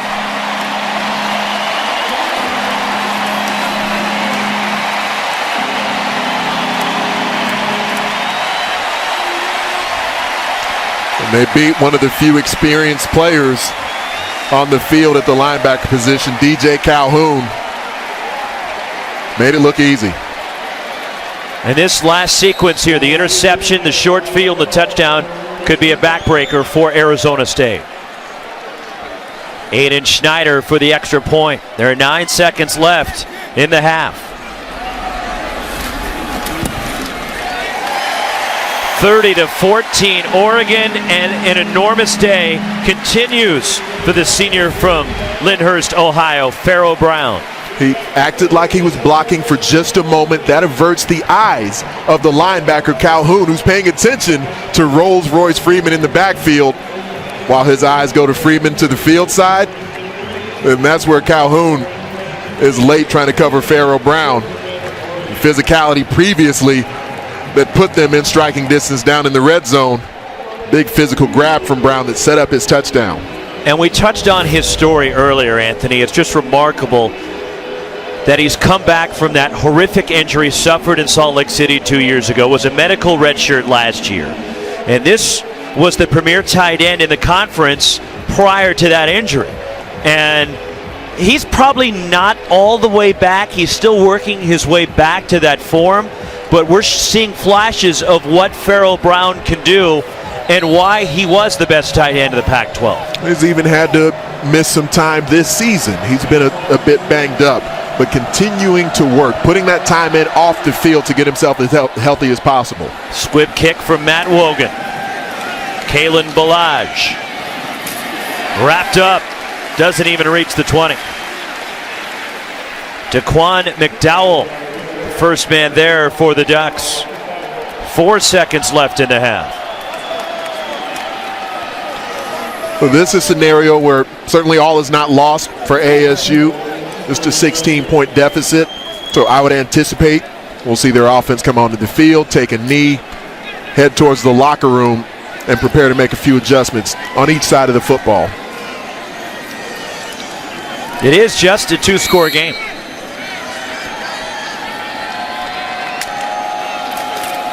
Nick Ralston straight ahead, out across the 20. That'll take us to halftime. But a huge momentum lift late for the Ducks, and they have over 400 yards of total offense. It's a game that they've been able to make the explosive play, but also just take their profit. And they've been led by their true freshman quarterback, Justin Herbert, already 320 passing yards in this game. Sensational first half for Herbert. We send it down to Lewis Johnson. And we start with defense. It's been 14 quarters since you guys have had a defensive turnover. Your thoughts on getting that ball and stealing a possession in here? That's a horrible statistic right there. No, it was big. You know, we were trying to get in a position to force him to punt, and did a great job of pressuring the passer and getting our hands on the ball and coming down with it. And something else big, Pharaoh Brown being back and the way he's impacted this game. Your thoughts on his performance? His confidence is building. Obviously, the penalty we don't want to have happen, and that little extracurricular, but he's playing hard and playing with more confidence. And then Justin Herbert? He's doing some good things. Had a couple plays that he'll want to do over again, but got 2 more quarters to roll. Thanks, Mark. Thanks, Roxy. All right, Lewis. He's doing some good things. 24 through the air, 320 yards, 3 touchdowns, a passer rating of north of 230. It's 30-14 Ducks at the half, and Pharaoh Brown, a big reason why. 2 touchdowns in the first half of the senior. Charles Nelson with 1. We take you to the State Farm. Pac-12 football presented by Opus Bank. The Can-Am game summary, and for the first half, and the freshman Justin Herbert, just his 3rd start here today at Autzen Stadium, and he's found a pretty good target to sync up with in Pharaoh Brown, as the Ducks offense has been terrific, over 400 yards of total offense in the first half. But the combination of Herbert and Brown has been effective. It's a big part of how they were able to start to seize control of this ball game during the second quarter, and I was really impressed with how Justin Herbert operated from within the pocket. But here, the way the plays got called, because Johnny Munt did a great job screening off both linebackers as he worked the in-cutting route. And then Pharaoh Brown from there was able to use that speed that we haven't seen for a couple of seasons out in space to go 72 yards for the touchdown.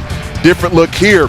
Pharaoh Brown again from the end line position, but now bursting through the second level of the defense, and the timing, the placement of the football here on this route, to throw and catch from Herbert to Brown again.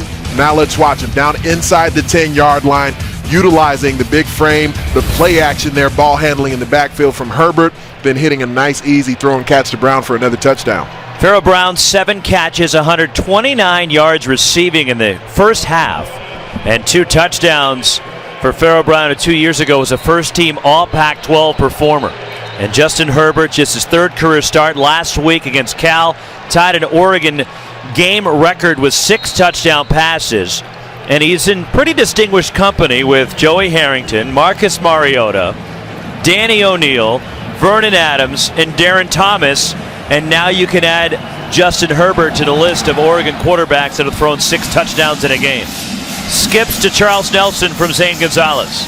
Nelson blasted as he reached the 15-yard line.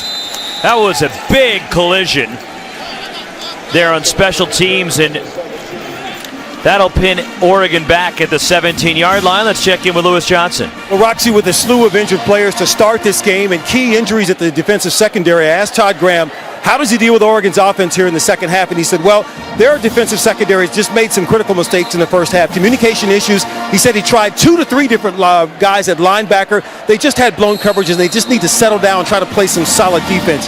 As for his freshman quarterback, Dylan Sterling Cole, he said he's just got to protect the ball and not turn it over. And Karan Crump is back out here, still has that brace on the right knee. Justin Herbert on first down, throwing the deep ball. Incomplete, tried to get it to Darren Carrington. And he was covered on the play by Maurice Chandler. Maurice Chandler getting far more opportunities today because Kareem Orr out of the lineup. Really well played there by Chandler, bringing that arm from the backside all the way over the top to play the football in flight without picking up the flag.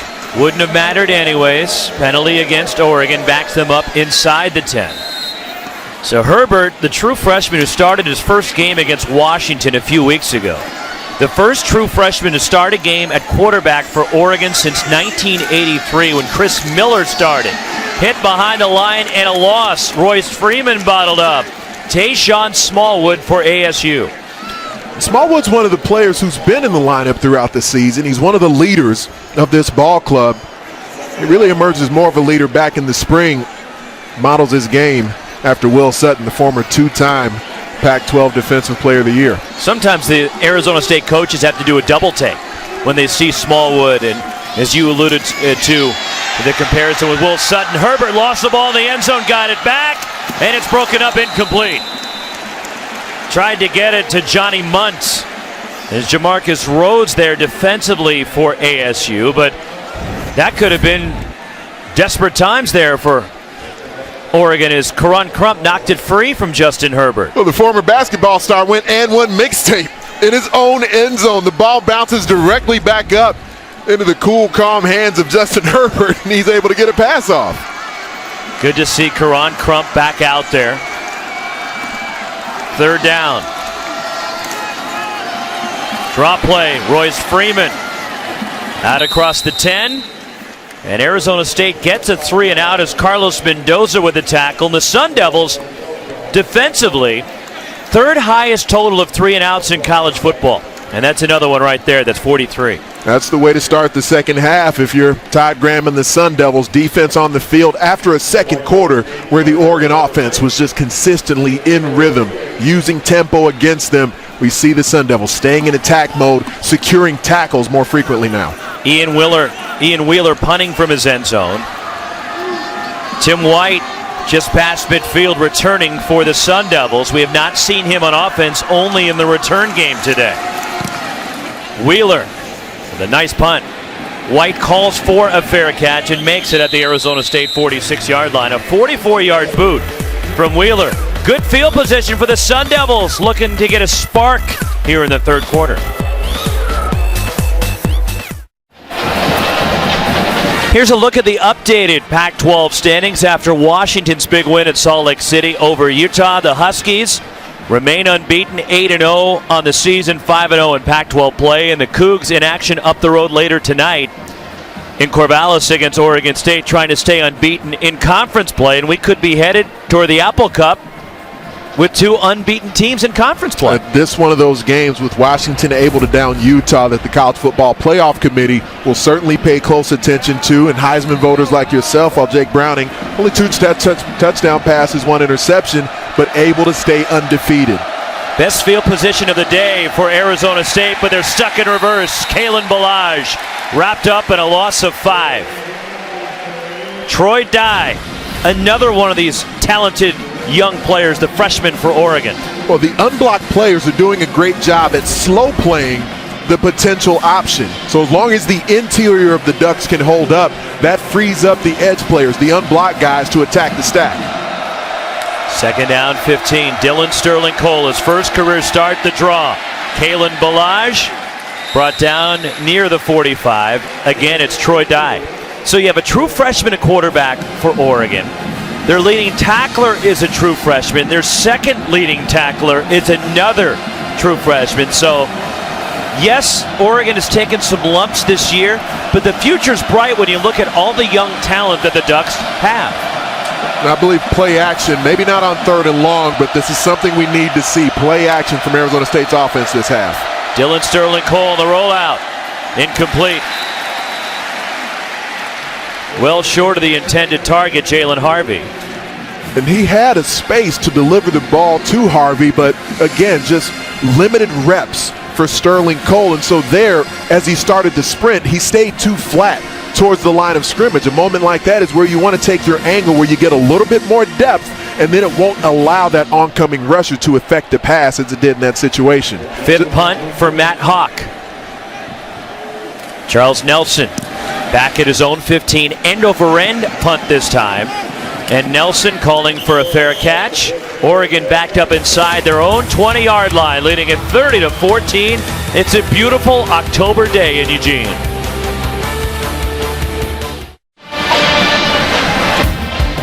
Back here in Eugene, let's take a look at what I would see the award season looking like at this point. Offensive Player of the Year, I would view as Jake Browning, the quarterback of the Washington Huskies. Just sort of staying on a parallel line defensively. Azim Victor, I would view as the Defensive Player of the Year. Now let's go to the line play, though. I believe the offensive line of the Colorado Buffaloes, pass protection, running the football, and then conversely, the defensive line, I would give that edge to the Utah Utes. They rush the quarterback well. They hit blocks at a high level up front. Justin Herbert on first down, a gain of 9 as Charles Nelson slips out of bounds. A yard shy of the first down. So giving some love to the lines. Oh, yeah. I'm shocked. Well, if you're going to give out awards, and we know some of the awards that are fairly consistent, but show that O-line, D-line, those big ugly fellas, show them some love. Royce Freeman, first down Oregon. He gets out across the 30. Brought down by Maurice Chandler and Marcus Ball.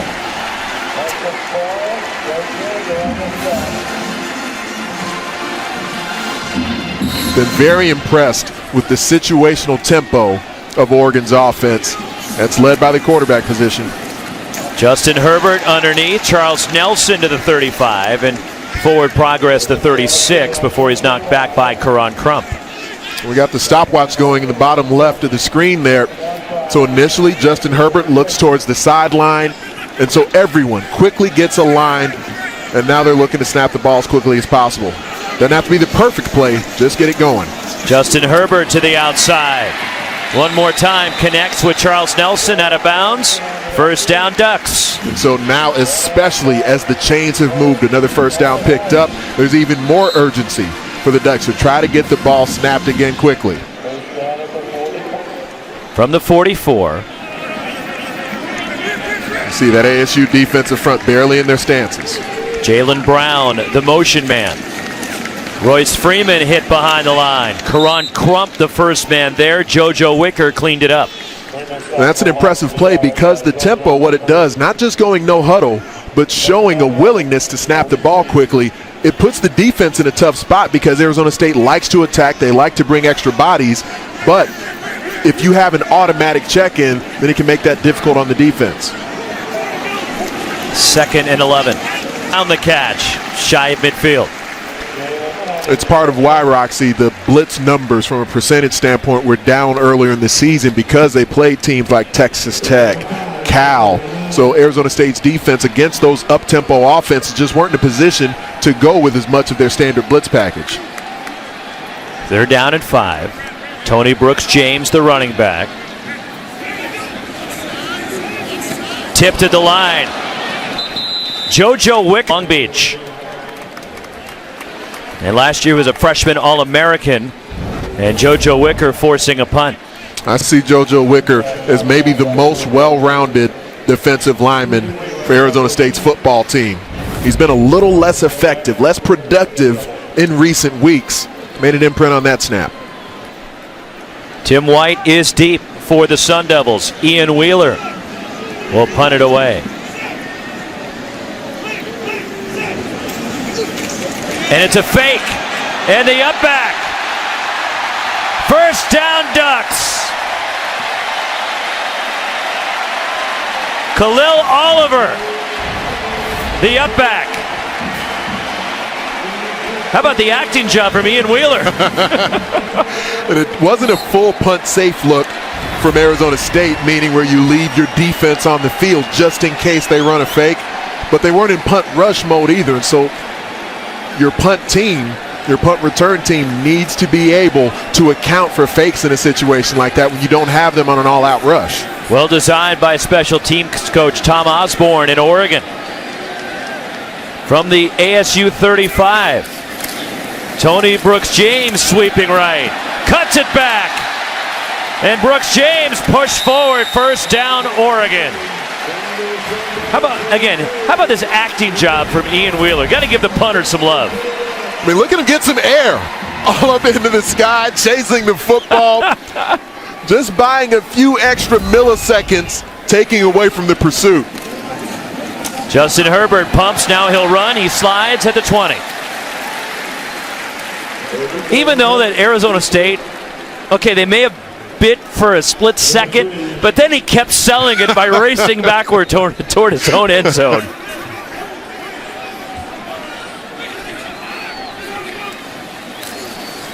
Justin Herbert steps up, and he goes down. JoJo Wicker, who just moments ago knocked the pass down the line, now gets the sack. And Wicker 2.5 on the season. And there he is again.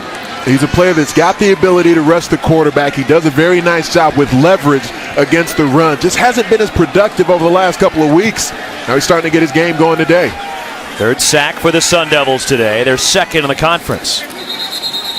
Officials blow the play dead. Don't see a flag. Ball, their first time out of the half. So a timeout. We'll take it as well. 8:16 to go, third quarter. Oregon 30, Arizona State 14.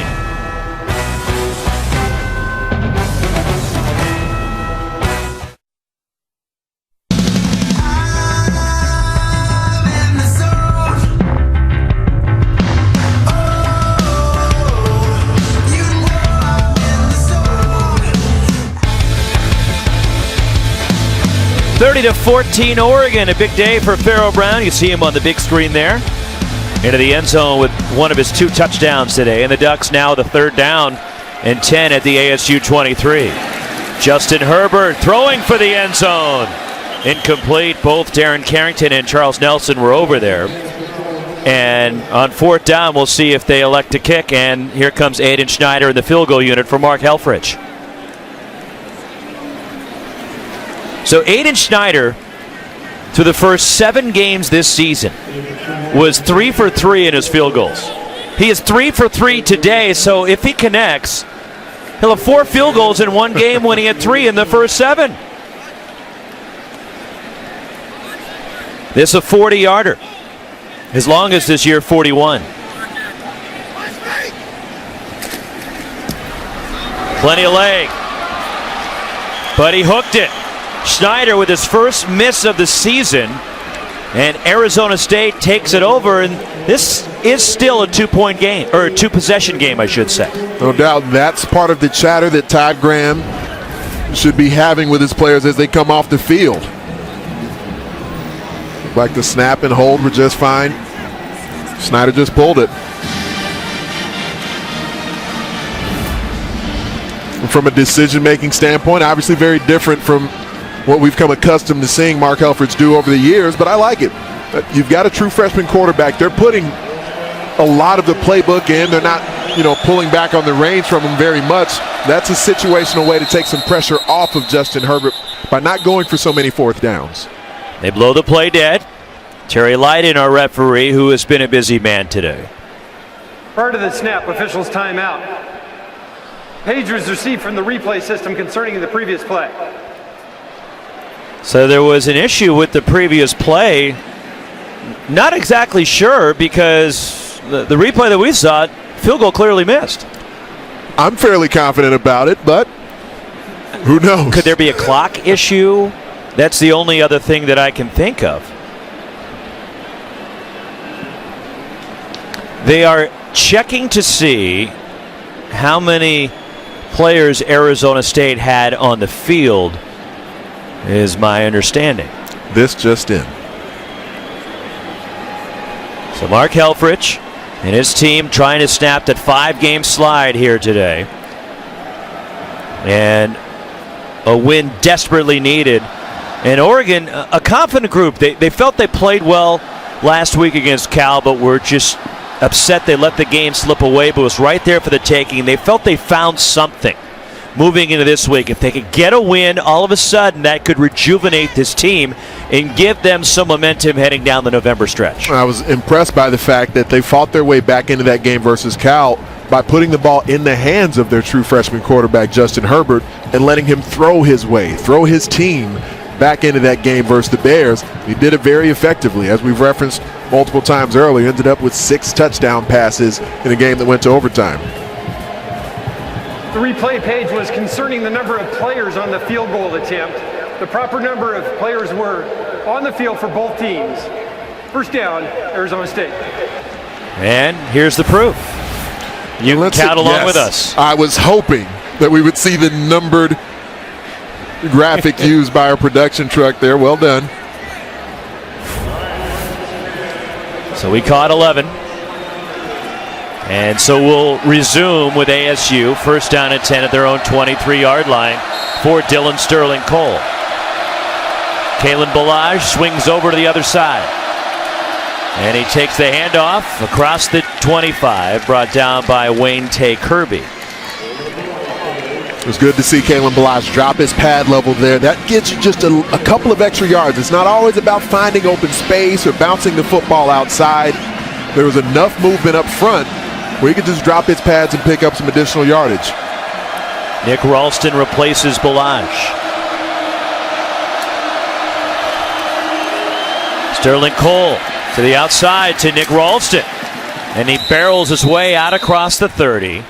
Khalil Oliver, Troy Dye on the stop. It'll be 3rd and short for the Sun Devils. There have been so many times so far this season where we've seen, especially the corner position on the outside for the Ducks, bite on a shorter pass, leading to a big play for the offense. You know, perhaps a pump and go, a double move, or a play action pass could be in store on this series for Arizona State. First sparky look for Nick Ralston. Ellis Jefferson in motion. Ralston will run. Ralston up the middle. First down, Arizona State to the 35. The different personnel groups. You know, we've referenced between Demario Richard and Kalen Ballage, the different versions of Sparky that are used in remembering that this true freshman quarterback has only been getting reps with the first team for a few weeks now, so it helps him to have a guy like Nick Ralston who can come in situationally. We may see Jack Smith more.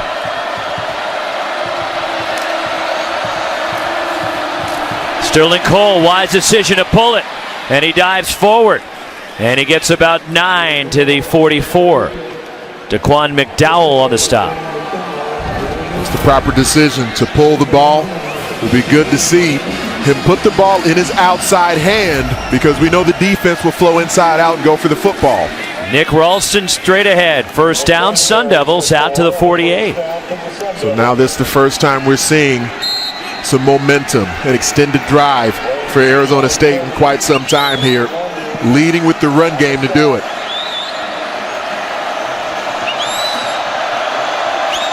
J.J. Wilson in motion. One more time for Nick Ralston. Bounces it to the outside, spun around inside the 45. Jimmy Swain, the tackle. First down, Arizona State one more time. Nick Ralston was a player who was up, over 230 pounds going into last season. He's lost a bit of weight. It's made him more nimble. Jimmy Swain wraps up Ralston that time after his short gain. And Ralston getting some extensive carries today. No Demario Richard. And Kalen Ballage back in. Todd Graham has been very impressed with Nick Ralston throughout the season. He was a part of the running back rotation in the initial weeks. Wasn't getting as many carries, but they even said early in the year that they anticipated him having a big role even back when Richard and Ballage were fully healthy. ASU looking for points. They come up empty on each of the last 5 possessions. Cody Cole going in motion. N'Keal Harry is open. Harry inside the 20. Ball came free late, but the officials saying he was down. Oregon trying to sell it. They have the football. This is where I believe at the end of this play it would behoove Arizona State to try and keep some tempo going. Clean catch from Harry, accurate pass. And Sterling Cole took a little bit of velocity off the football, making it more catchable. And the replay showing that he was down. From the 15. Kalen Ballage. Kalen Ballage, touchdown Arizona State. His second today.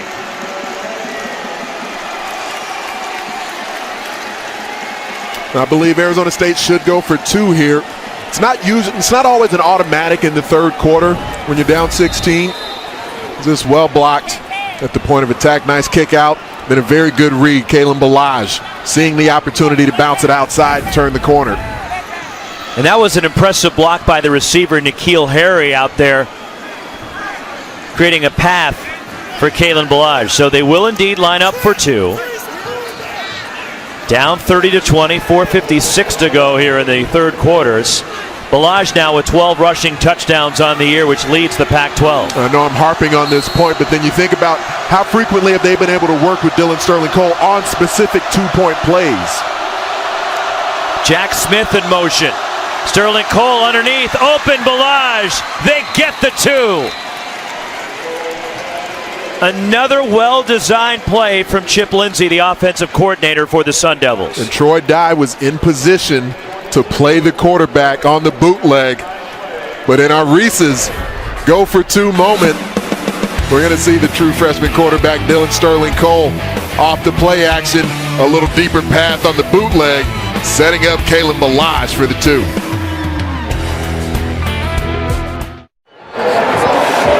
Back in Eugene, and the Sun Devils have just scored a touchdown, and after that, going for the 2-point conversion. And watch this, quarterback Dylan Sterling Cole takes a shot, and I mean he gets hit, knocked down, and slow to get up. He was able to make his way to the sideline, and trainers began to look at him, did a few diagnostic tests, picked up the phone and continued to talk. Even saw the backup quarterbacks for Arizona State warming up, but right now Sterling Cole looks like he's okay. Roxy? All right, Lewis. Yeah, Todd Graham really needs that right now, considering everything else that he's dealing with injury-wise. Zane Gonzalez the kick. Charles Nelson will bring it out. Nelson, who brought one back against ASU last year, brought down as he crossed the 20-yard line, and we send it down to Ashley Adamson. Ash, it's quite possible that Utah could find themselves there. They still have a day with Colorado, and they own the tiebreaker over USC. The Trojans own the tiebreaker over the Buffs. Justin Herbert from the Oregon 22. Royce Freeman tries to get outside, and he's hit behind the line, and he loses yardage. Run out by JoJo Wicker. Gump Hayes, the first man there for the Sun Devils.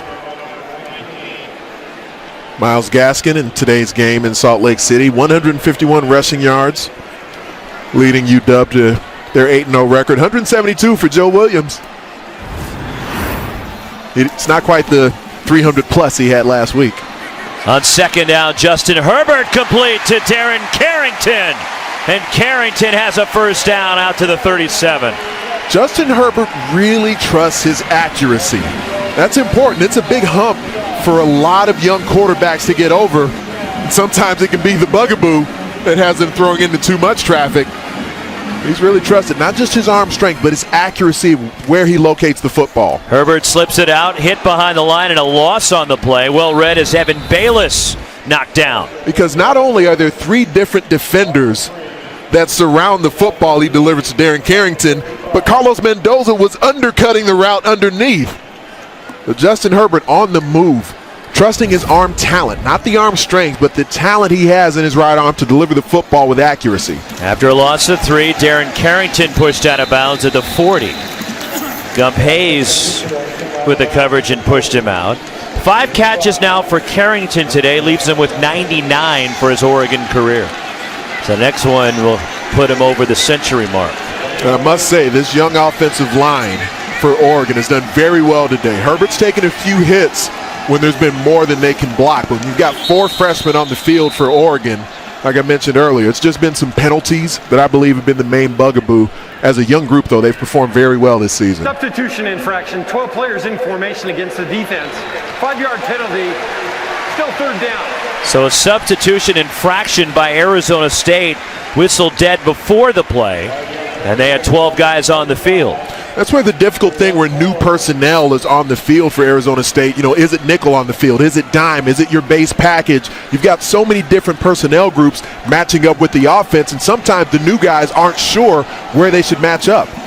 On third down, Herbert dropped, tried to get it to Johnny Munt, and the defense from Gump Hayes forced the incompletion. That's a very nice play by Gump Hayes. His first year as a collegiate defensive back, and there's some of these little things that he's gotten better at throughout the season. This is a play where maybe he'd have gone in kind of the gray area just trying to secure the tackle. This time, raking the arms around the receiver, making sure the football is not complete.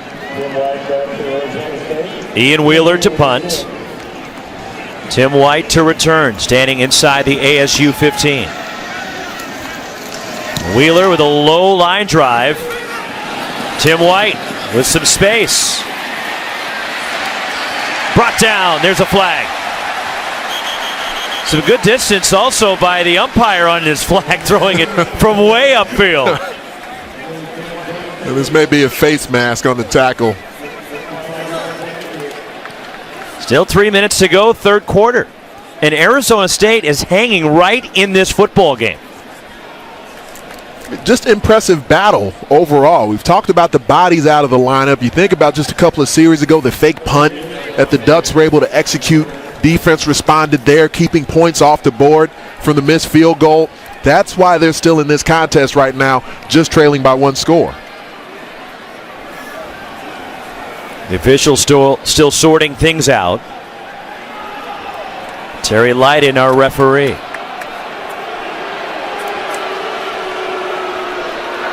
During the return, holding against the receiving team, number 94. 10-yard penalty, first down, Arizona State. And that holding call on Christian Hill will back up Arizona State, but they have the football, and it is a one-score game. And this is a similar pattern to what we saw with Arizona State, Anthony, last week, in terms of you look at the stats and the feel for the game. It's one-sided. It's Oregon. But ASU is right there in the thick of things and hanging in this football game.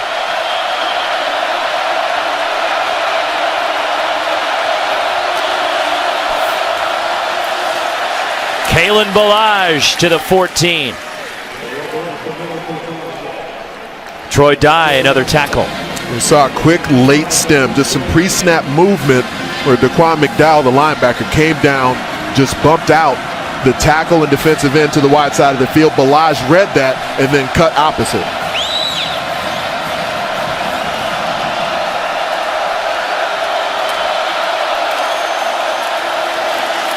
Kalen Balaj into the line. Gary Baker, the redshirt freshman from Upland, California, and Jimmy Swain combining on the stop for the Ducks defense. And when you're moving both pre-snap and post-snap, very important for the linebackers to fit properly off of that. Jimmy Swain executed to perfection, tapped down his defensive tackle, and then blitzed his fit to make the tackle at the line of scrimmage. Third down and 5. Dylan Sterling Cole dumps it off, and it's dropped by Kalen Balaj. Justin Hollins applying the pressure up front for Oregon. That's just discomfort in the pocket from a young quarterback because the pass rush was really nowhere near him at that point. So even if he just held the football for another moment, these are things that'll grow as he gets more repetition, some eye discipline. Move the safety in one direction, then dump it off to Kalen Balaj, giving him more of a chance to make a play. Darren Carrington, the return man this time. Matt Hawk from just outside his own goal line. A wobbly kick to Carrington. Carrington wrapped up immediately. It's Karan Crump, who also goes as a gunner for ASU. Love it. With the tackle, let's check in with Lewis Johnson. Well, Roxy, beyond the hash marks, takes us into the life of his Arizona State center Tyler McClure, a life his father calls a sports movie. And the scenes of Tyler's life have included dealing with the crushing loss of his brother Mark Hampton back in June of 2015. The family going through financial struggles, but fighting through it together, and then going from being rated the nation's #1 junior college center to actually walking away from the football game just before his junior year at ASU. Well, 2 weeks later, he came back because he says he loves the game. And today, because of an injury to Sam Jones, Tyler McClure got his 3rd start at center for the Sun Devils. I think his dad's description of it being a movie, a sports movie, seems pretty accurate. No gain for Tony Brooks James. Good stuff, Lewis. Tyler McClure, who is on the dean's list as well at Arizona State academically, a biomechanical engineering major. As Lewis referenced there, almost quit football after the loss of his brother. He's really impressed the coaches throughout the season, especially his first career start last week. They quit and came back, and Todd Graham opened that door again for McClure. Justin Herbert on the move for Jalen Brown. Caught it! 1st and goal, Ducks. 49 yards. Well, Gump Hayes has a tendency still to throttle down when he's trying to chase the 9 route. On this go from Jalen Brown, Gump Hayes looks back to play the football. He tends to slow down his coverage mechanics. Tony Brooks James bottled up. First man there for ASU defensively, and a nice stop for the Devils is Carlos Mendoza. But Justin Herbert now over 400 yards passing as Tony Brooks James is the injured Duck.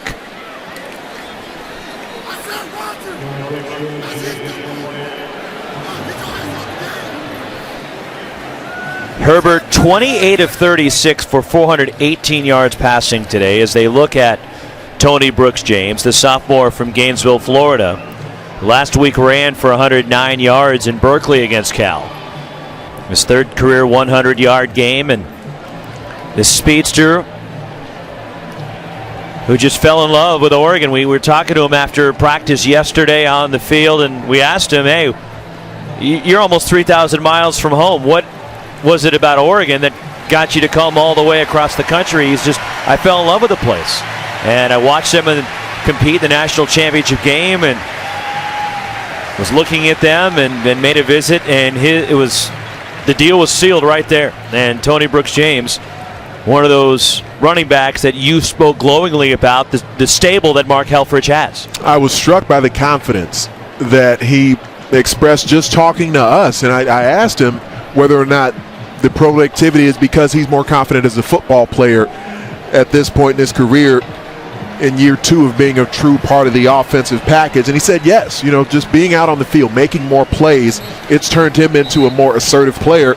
And he's a bit of an emotional player. We've seen some of that emotion displayed on the sideline, not in a negative way at all.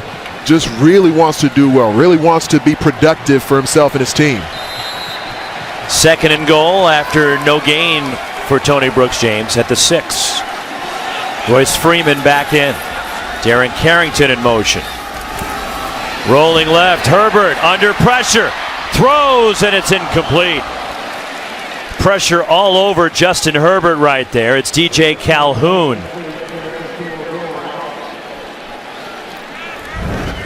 It was the right read, but the pressure that came from DJ Calhoun just didn't allow Justin Herbert to be able to get the football. He couldn't reset his feet to get it out there accurately to Pharaoh Brown. 3rd and goal for the Ducks. Johnny Munt in motion. He's been dangerous there today. Herbert for the end zone. Incomplete. Tried to get that to Pharaoh Brown. Tayshawn Smallwood lost his helmet on the play. And it's 4th down. This would have been a very difficult grab for Pharaoh Brown. His eyes weren't quite around yet. But Justin Herbert had to throw the football with some steam on it because you're down here in the red zone. You certainly don't want to give defenders an opportunity to get their hands on it. Schneider's numbers today, 6 of 7 on the year.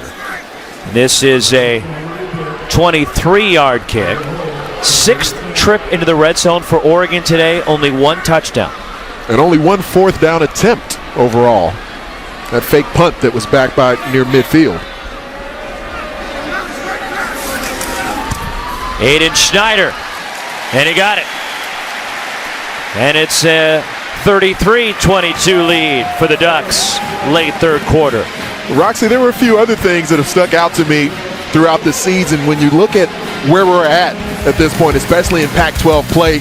Let's name a few other words. Top freshman for me throughout the Pac-12 football season, Sam Darnold, although there are a lot of talented freshmen who've been on the field at a number of positions. This freshman quarterback's not bad for Oregon. He's not bad at all. Comeback player John Ross III, all the huge plays he's made for UW. The mystery man, the guy that most of us didn't really know much about coming into the season, Chad Hansen. Highlight of the year, to me, hands down, Adoree Jackson. That scintillating INT he made at home against Colorado. I like how you said most of us. Most of us. You were not including me in the most. Exactly. You were ahead of the curve on Chad Hansen. You knew what to expect.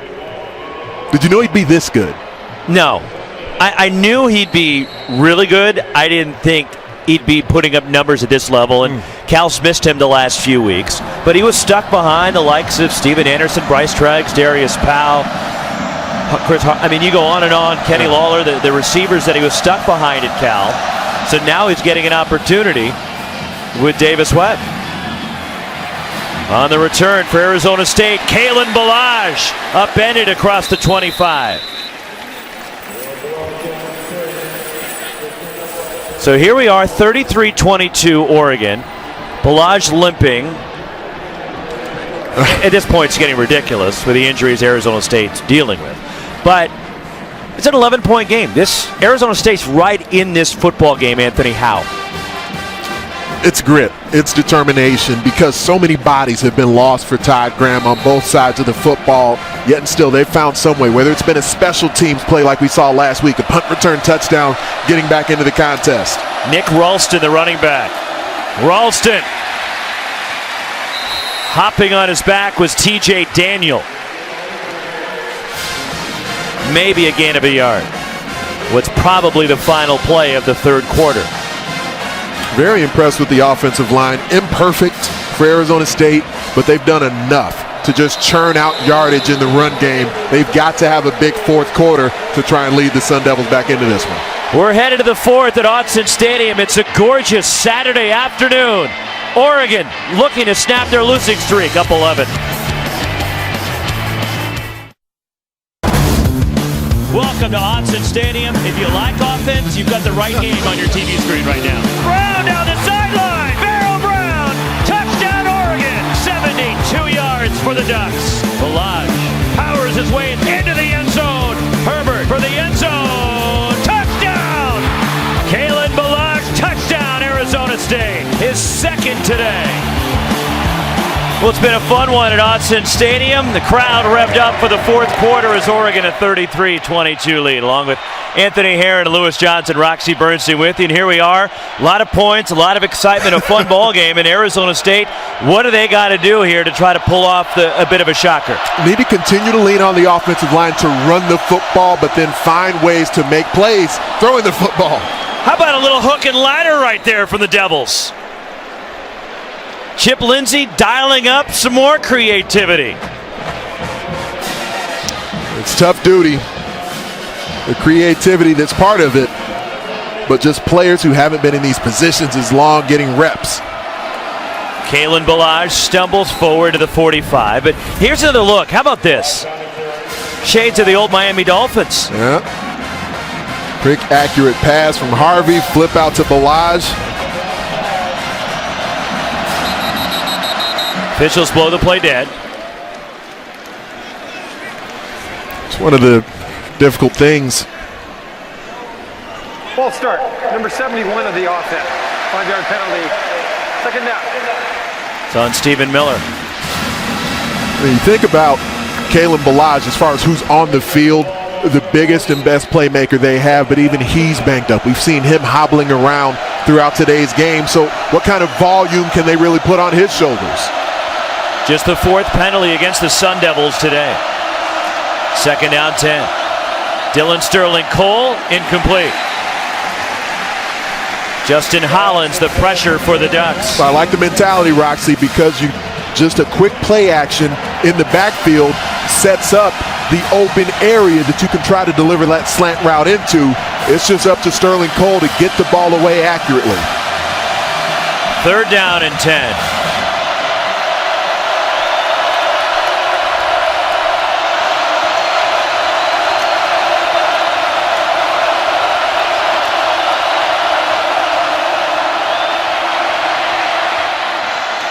into Oregon territory, and a bullet fired by Dylan Sterling Cole. And Frederick Gamage the catch. I mean, this is an absolute howitzer. There's protection in the pocket, and Gamage, as soon as he comes open, the ball wasn't out of Sterling Cole's hands yet, but it got there in a hurry. ASU goes quickly as Kalen Ballage picks up a couple. A late flag comes in from the Oregon secondary.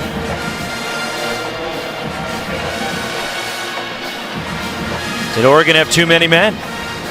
Because ASU played up tempo right there.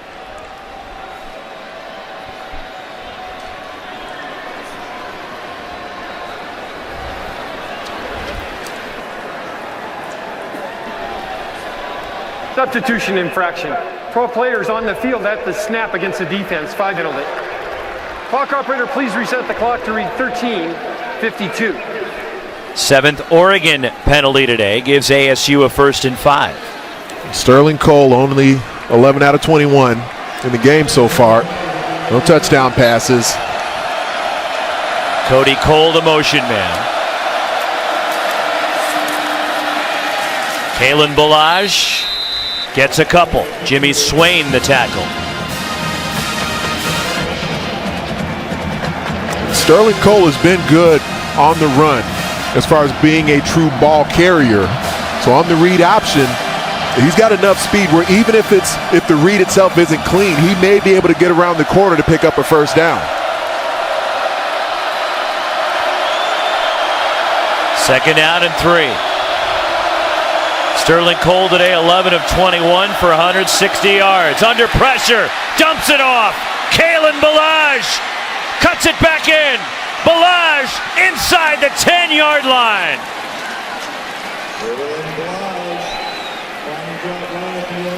The proper play call at the perfect moment.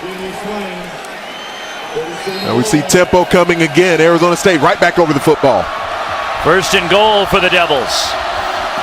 Sterling Cole throws for Harry in the end zone. Touchdown, Arizona State. N'Keal Harry.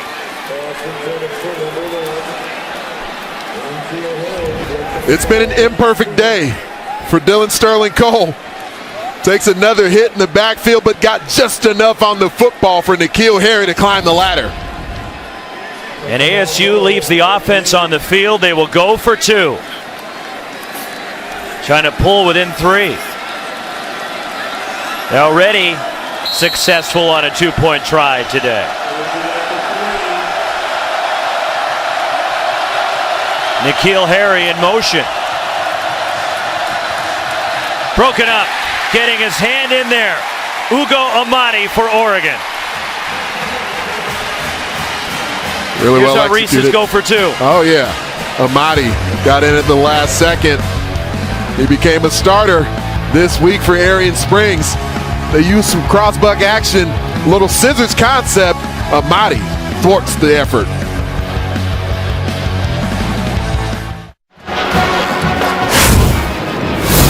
Sun Devils fighting their way back in at Autzen Stadium. Let's look at the key play from the last drive. Kalen Ballage from the right arm of Sterling Cole. The oncoming rushers bearing down on the quarterback. Little teardrop to his running back out of the backfield. And now here this touchdown opportunity again. Oncoming rusher, TJ Daniel in the face. N'Keal Harry goes up over the top of Arian Springs. Great look at it here from the corner end zone look. This is what N'Keal Harry as a freshman has been outstanding at throughout the season, going up with the contested 50-50 grab. First career touchdown pass for the freshman Dylan Sterling Cole, going to his fellow freshman N'Keal Harry. And it's a 5-point ball game with 12:52 remaining at Autzen Stadium. Zane Gonzalez will kick off.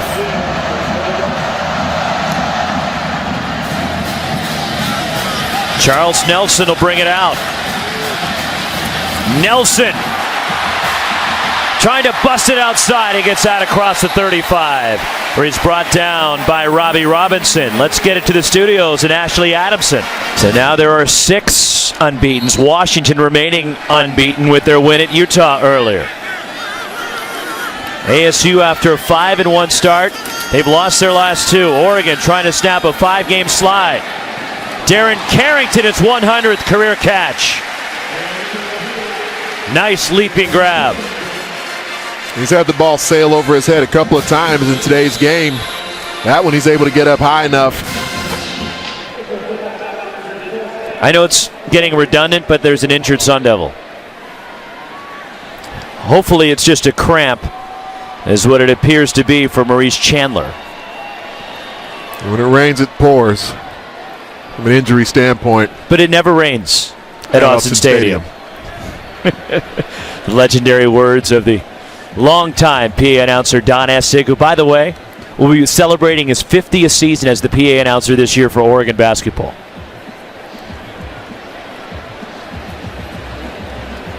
.12:28 remaining, 33-28 Ducks.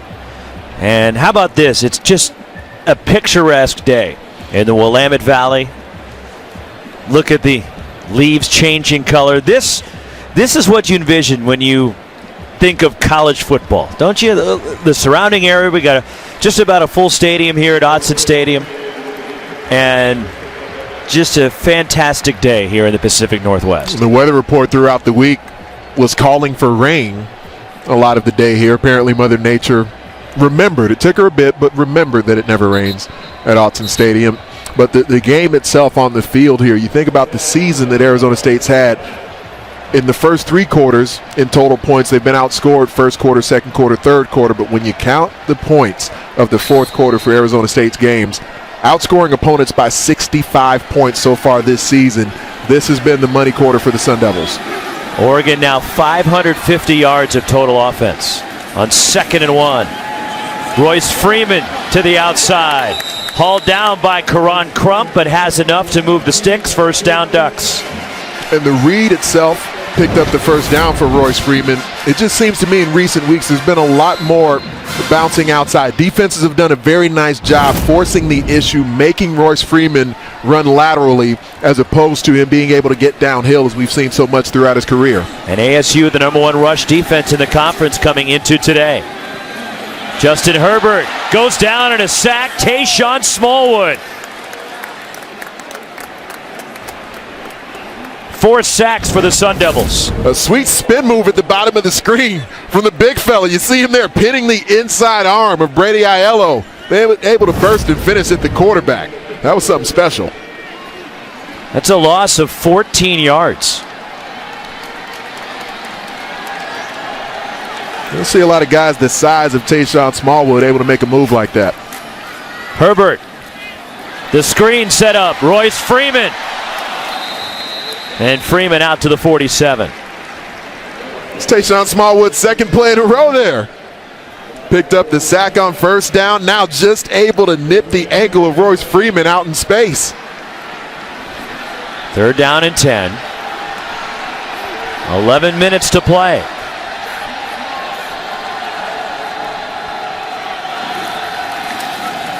Herbert throws.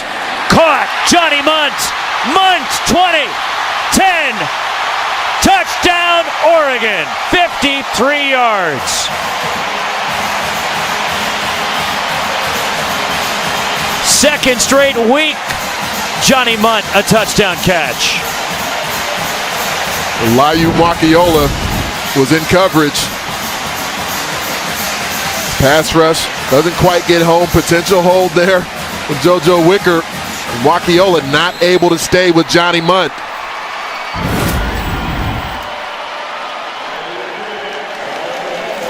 So Johnny Munt, his 7th career touchdown catch, 3rd this season for the senior from Modesto, California. Aiden Schneider for the extra point. There are flags, they blow it dead. Wave off the try.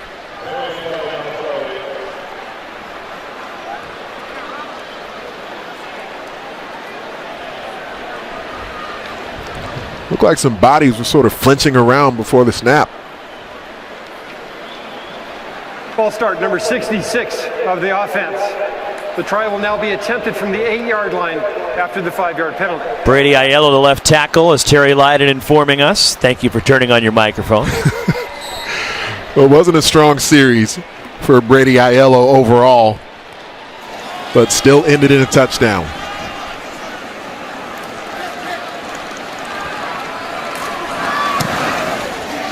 And Schneider converts 40-28. Oregon, they're back up 2 scores.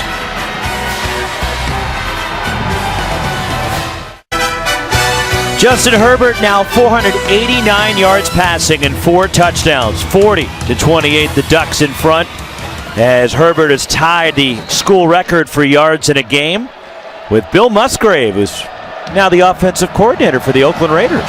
It's impressive that it's right on the number somehow, 489.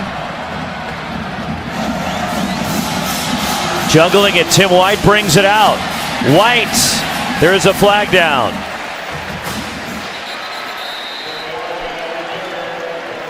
Tim White, who has not played on offense today, has been relegated to return duties.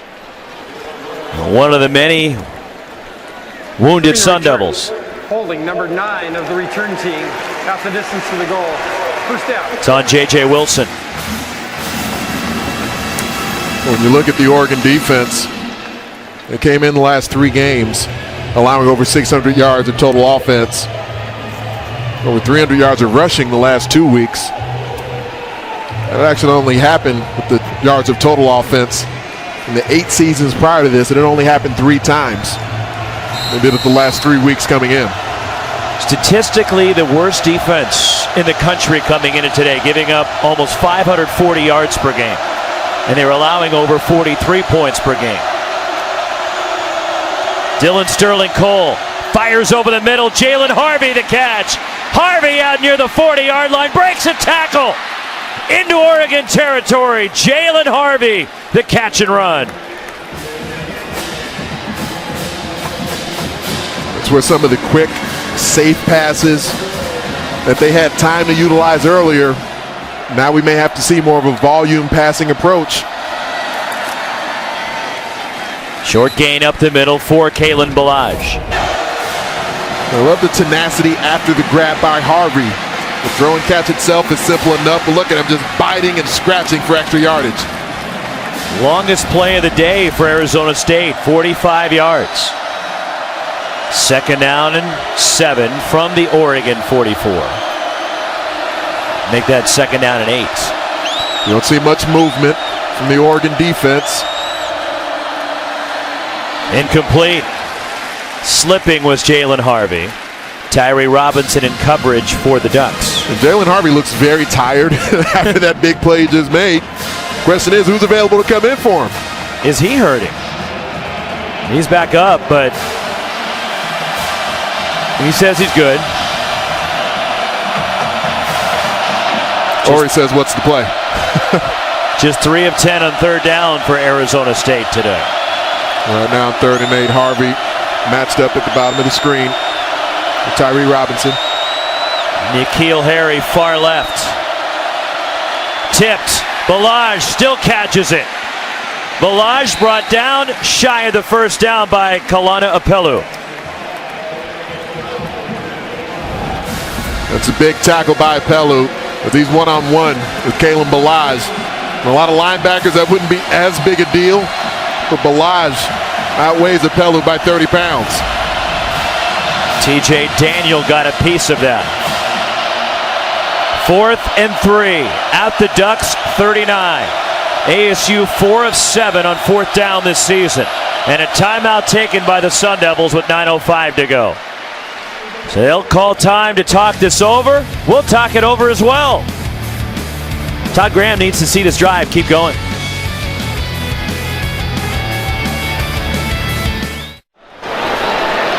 Coming up after the ball game, the Sonic post-game report. Ashley Adamson, Curtis Conway, Nick Aliotti, Ronnie Lott in the studio for the Sonic post-game report. Full analysis of this one and post-game sound from both locker rooms, as well as recapping the Washington Huskies win at Salt Lake City and the beatdown of the Big 12 today.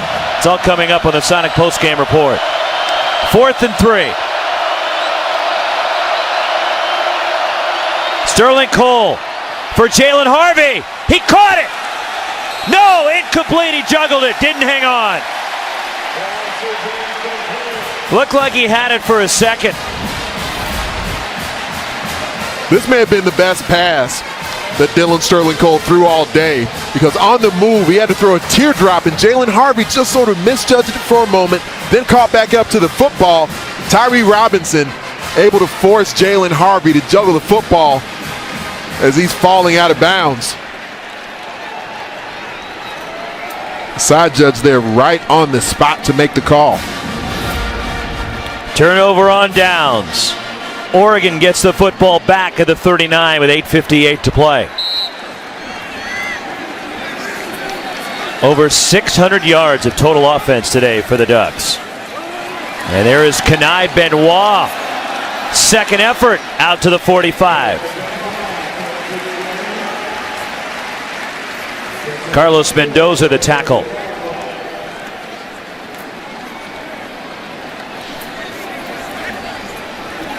I don't think we're going to see Oregon go into full run mode here. This might be jugular time. The level of trust they have in Justin Herbert as a freshman quarterback.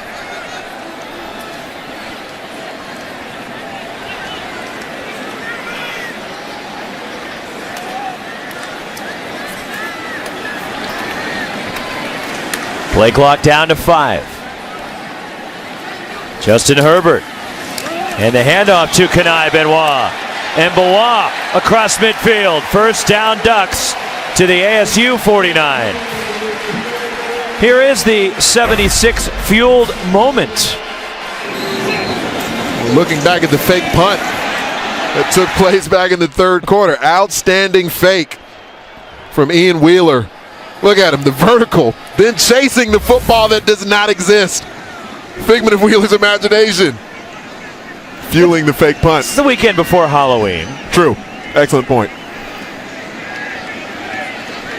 In no hurry, Oregon leading it by 12 with the ball.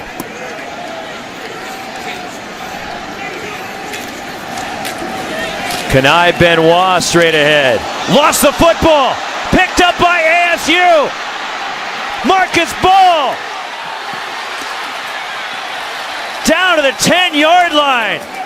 The second effort cost the Ducks as Kenai Benoit coughed the football up. Finally a takeaway for the Sun Devils defense, ripping the football away. I believe it was Carlos Mendoza as Benoit just continued to struggle for extra yardage. Respect the hustle of Calvin Throckmorton to be able to chase down Marcus Ball, but new life for the Devils. First and goal, Arizona State. The turnover. And here is ASU knocking on the door as Sterling Cole pitches as he was under center. Kalen Ballage picks his way inside the 5 down to the 3. This to me is a tempo situation. Arizona State needs to peel some bodies up, get that offensive line, missing 3 starters, back over the football, then allow the QB to check with me. There's a walk-on 2 redshirt freshmen on this offensive line now for ASU. And they line up in the Sparky, their version of the Wildcat. Of course, we can't call it a Wildcat. Kalen Ballage will throw. Cody Cole slips out. Touchdown, Arizona State.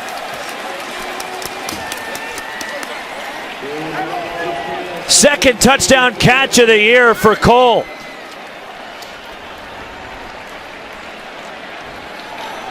The threat of the Kalen Ballage run. Emphatic touchdown for the Devils. Zane Gonzalez for the extra point. 11. Make that the 10th career touchdown catch for Cole. And Gonzalez knocks it through. 5-point game with 6:39 to go. Take a look back at the execution of this play. Kalen Ballage takes the direct snap, and Cody Cole immediately leaks out into the flat, essentially an arrow route to the shorter side of the field. While it's not a pretty pass, it is a thing of beauty for Todd Graham and this team from Tempe. So here is scoring in the Sparky package for Arizona State this season. And it's pretty remarkable with all the injuries and how decimated they are, Arizona State. with people being out.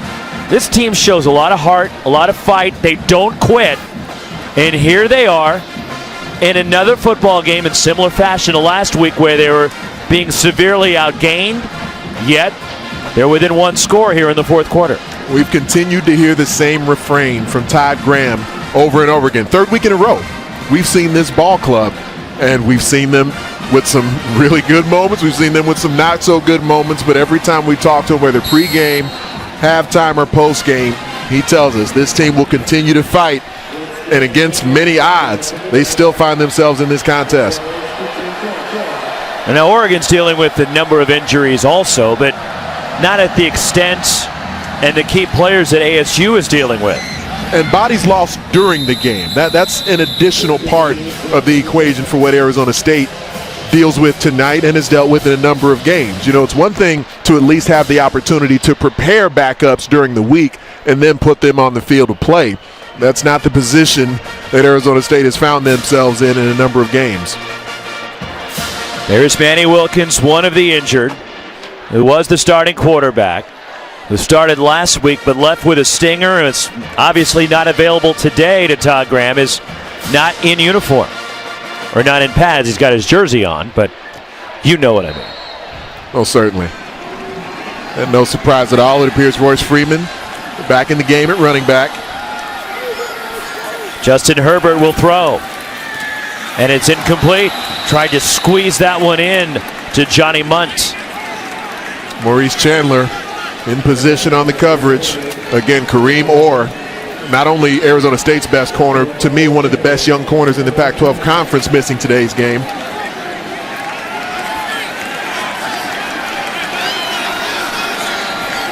Second down. Justin Herbert keeps. Herbert runs head on right into Marcus Ball, has the first down, out across the 40. You got to respect the grit of Justin Herbert. We've seen him slide as he moved the chains a number of times today. Here just taking on tacklers. Too late to slide there. From the 42, Tony Brooks James bounces it outside. He's gone. Tony Brooks James, 58 yards, touchdown, Oregon. There's the track star speed.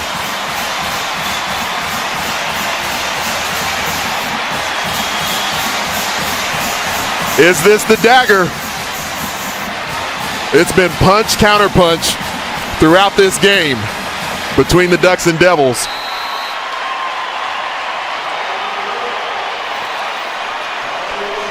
Aiden Schneider for the point after.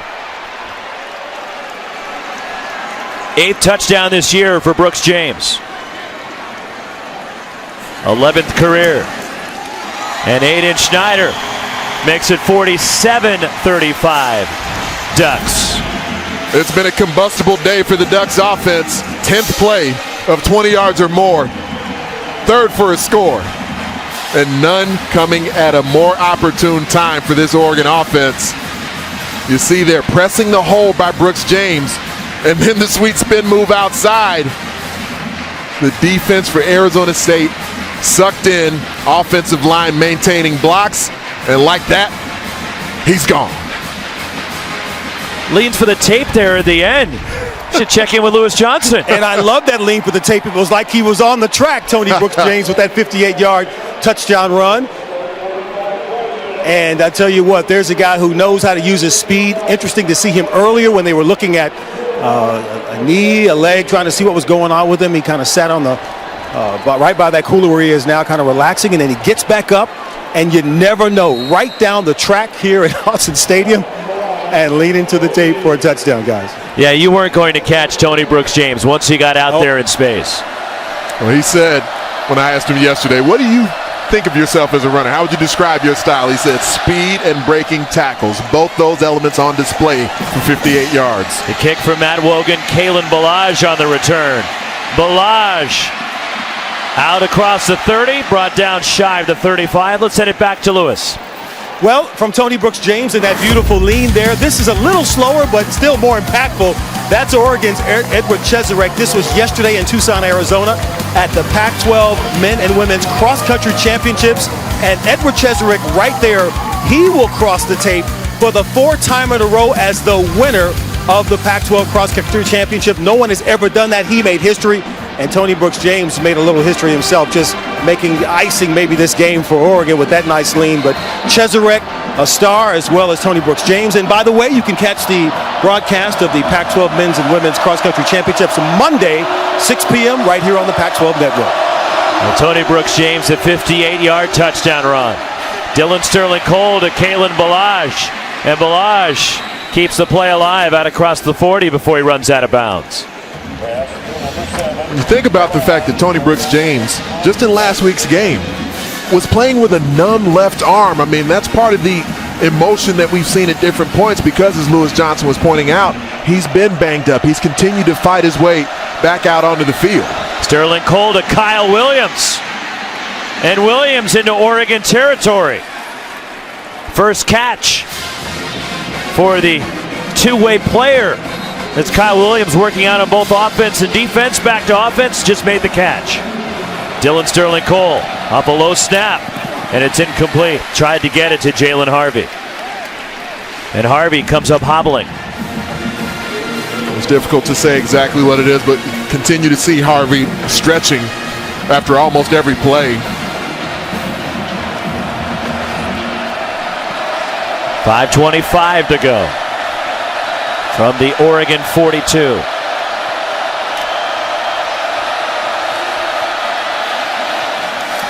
Short hopped into Kyle Williams. It's the right read, the right timing, inaccurate pass. Just all the elements of quarterback play not consistently coming together yet in the young career of Dylan Sterling Cole. 3rd down and 10. I'm going out on a limb to say this is 4-down territory. That's likely accurate, partner. You see how I like to stick myself out there? Dylan Sterling Cole to the outside. 1st down.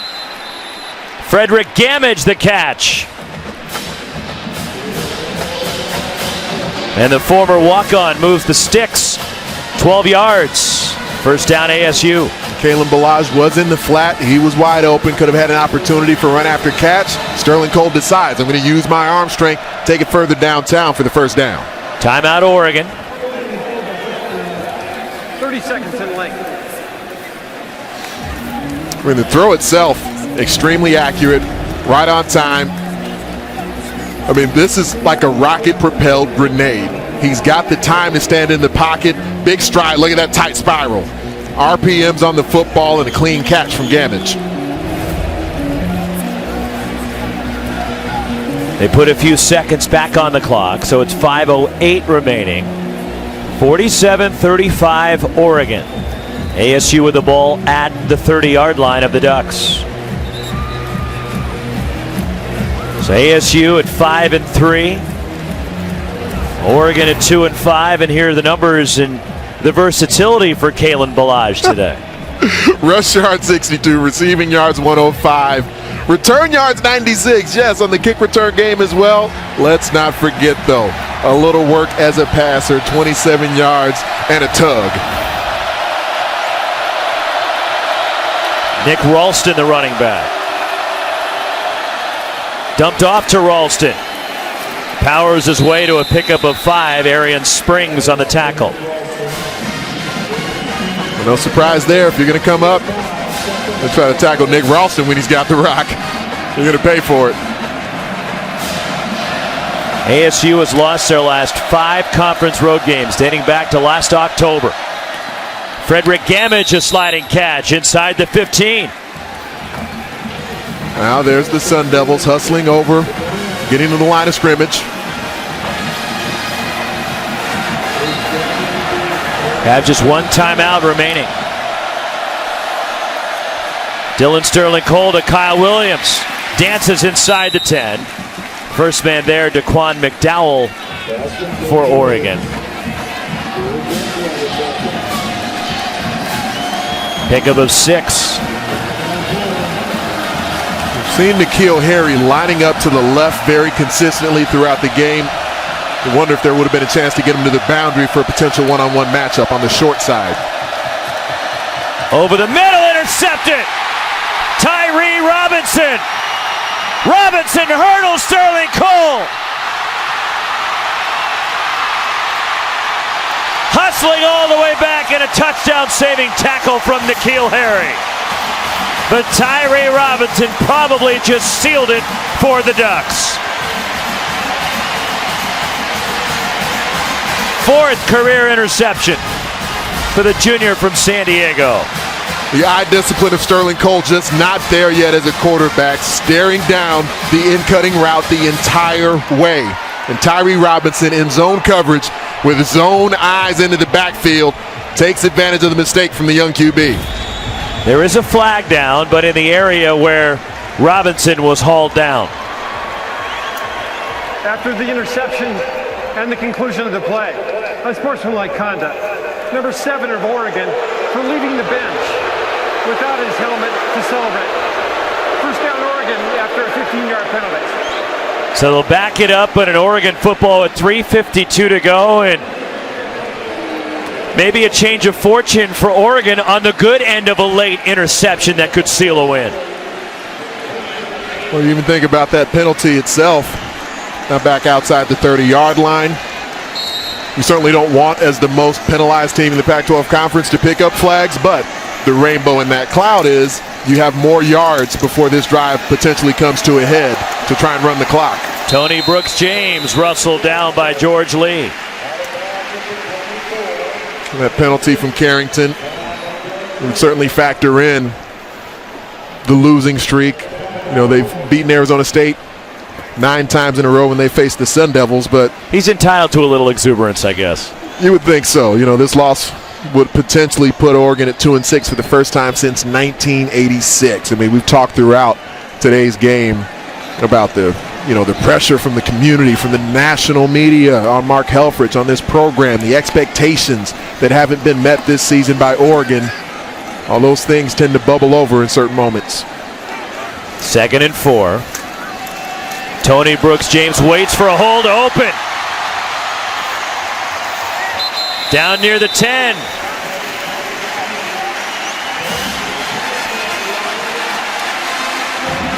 Today's Ace Hardware player of the game. We look at the freshman, Justin Herbert. His numbers today. Safe to say, it's been quite a day. And the 3rd career start, 2nd at home for this Eugene native. Sheldon High School, just a few short miles away from Autzen Stadium. So in his 2nd career start, he ties the Oregon single-game record for touchdown passes in a game. In his 3rd career start, as Royce Freeman finds the end zone. Touchdown, Oregon. There is a flag.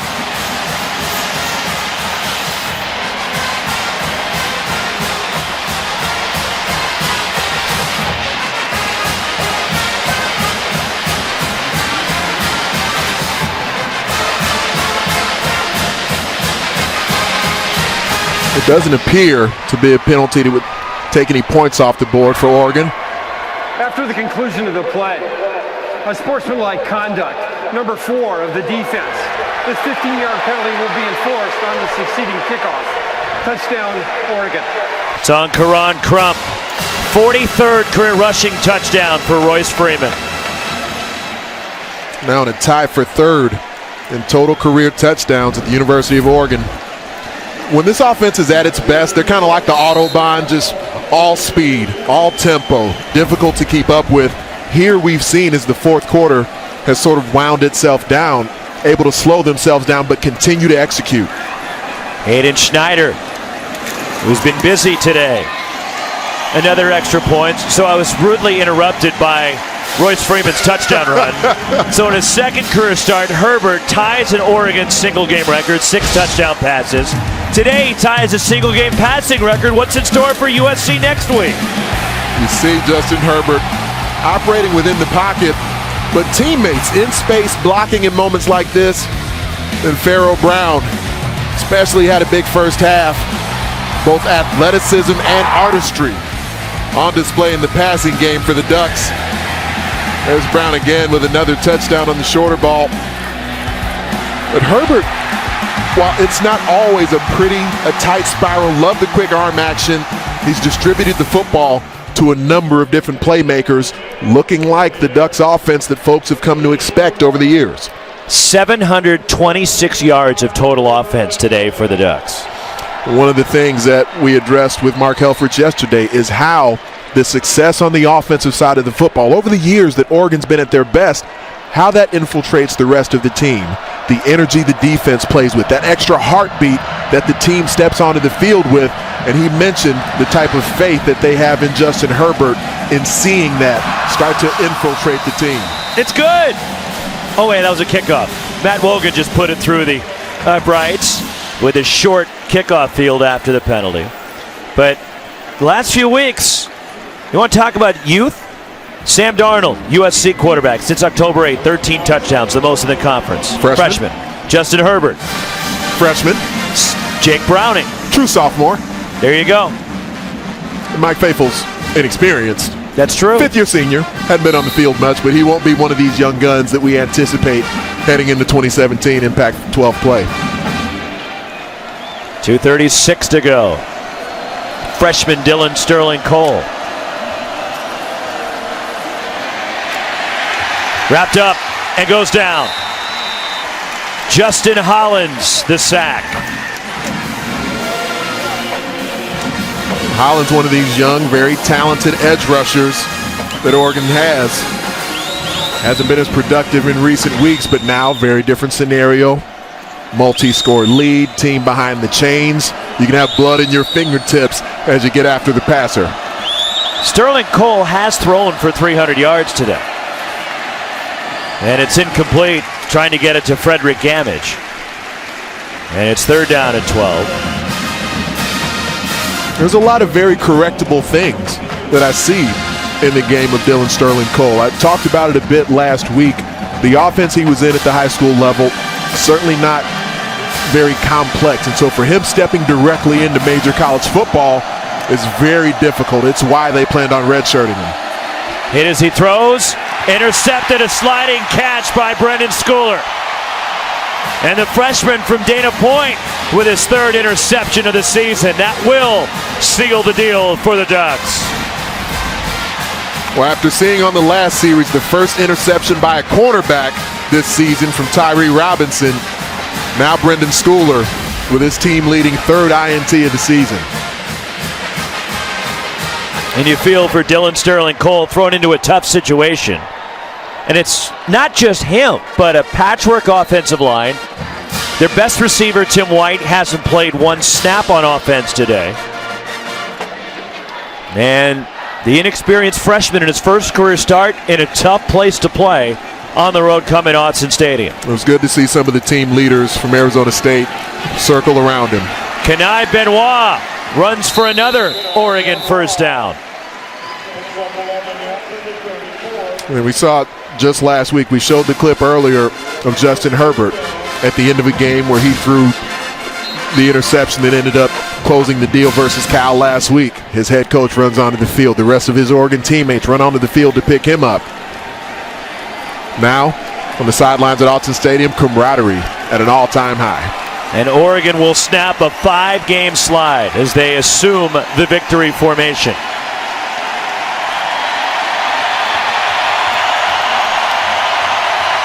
And they'll also pick up their 10th consecutive win over Arizona State, where Oregon has scored now at least 40 points in each of the last 7 against the Sun Devils. It's the 2nd longest conference winning streak against one opponent in Oregon history. The other was snapped a few weeks ago when their 12-game winning streak against the Huskies came to an end.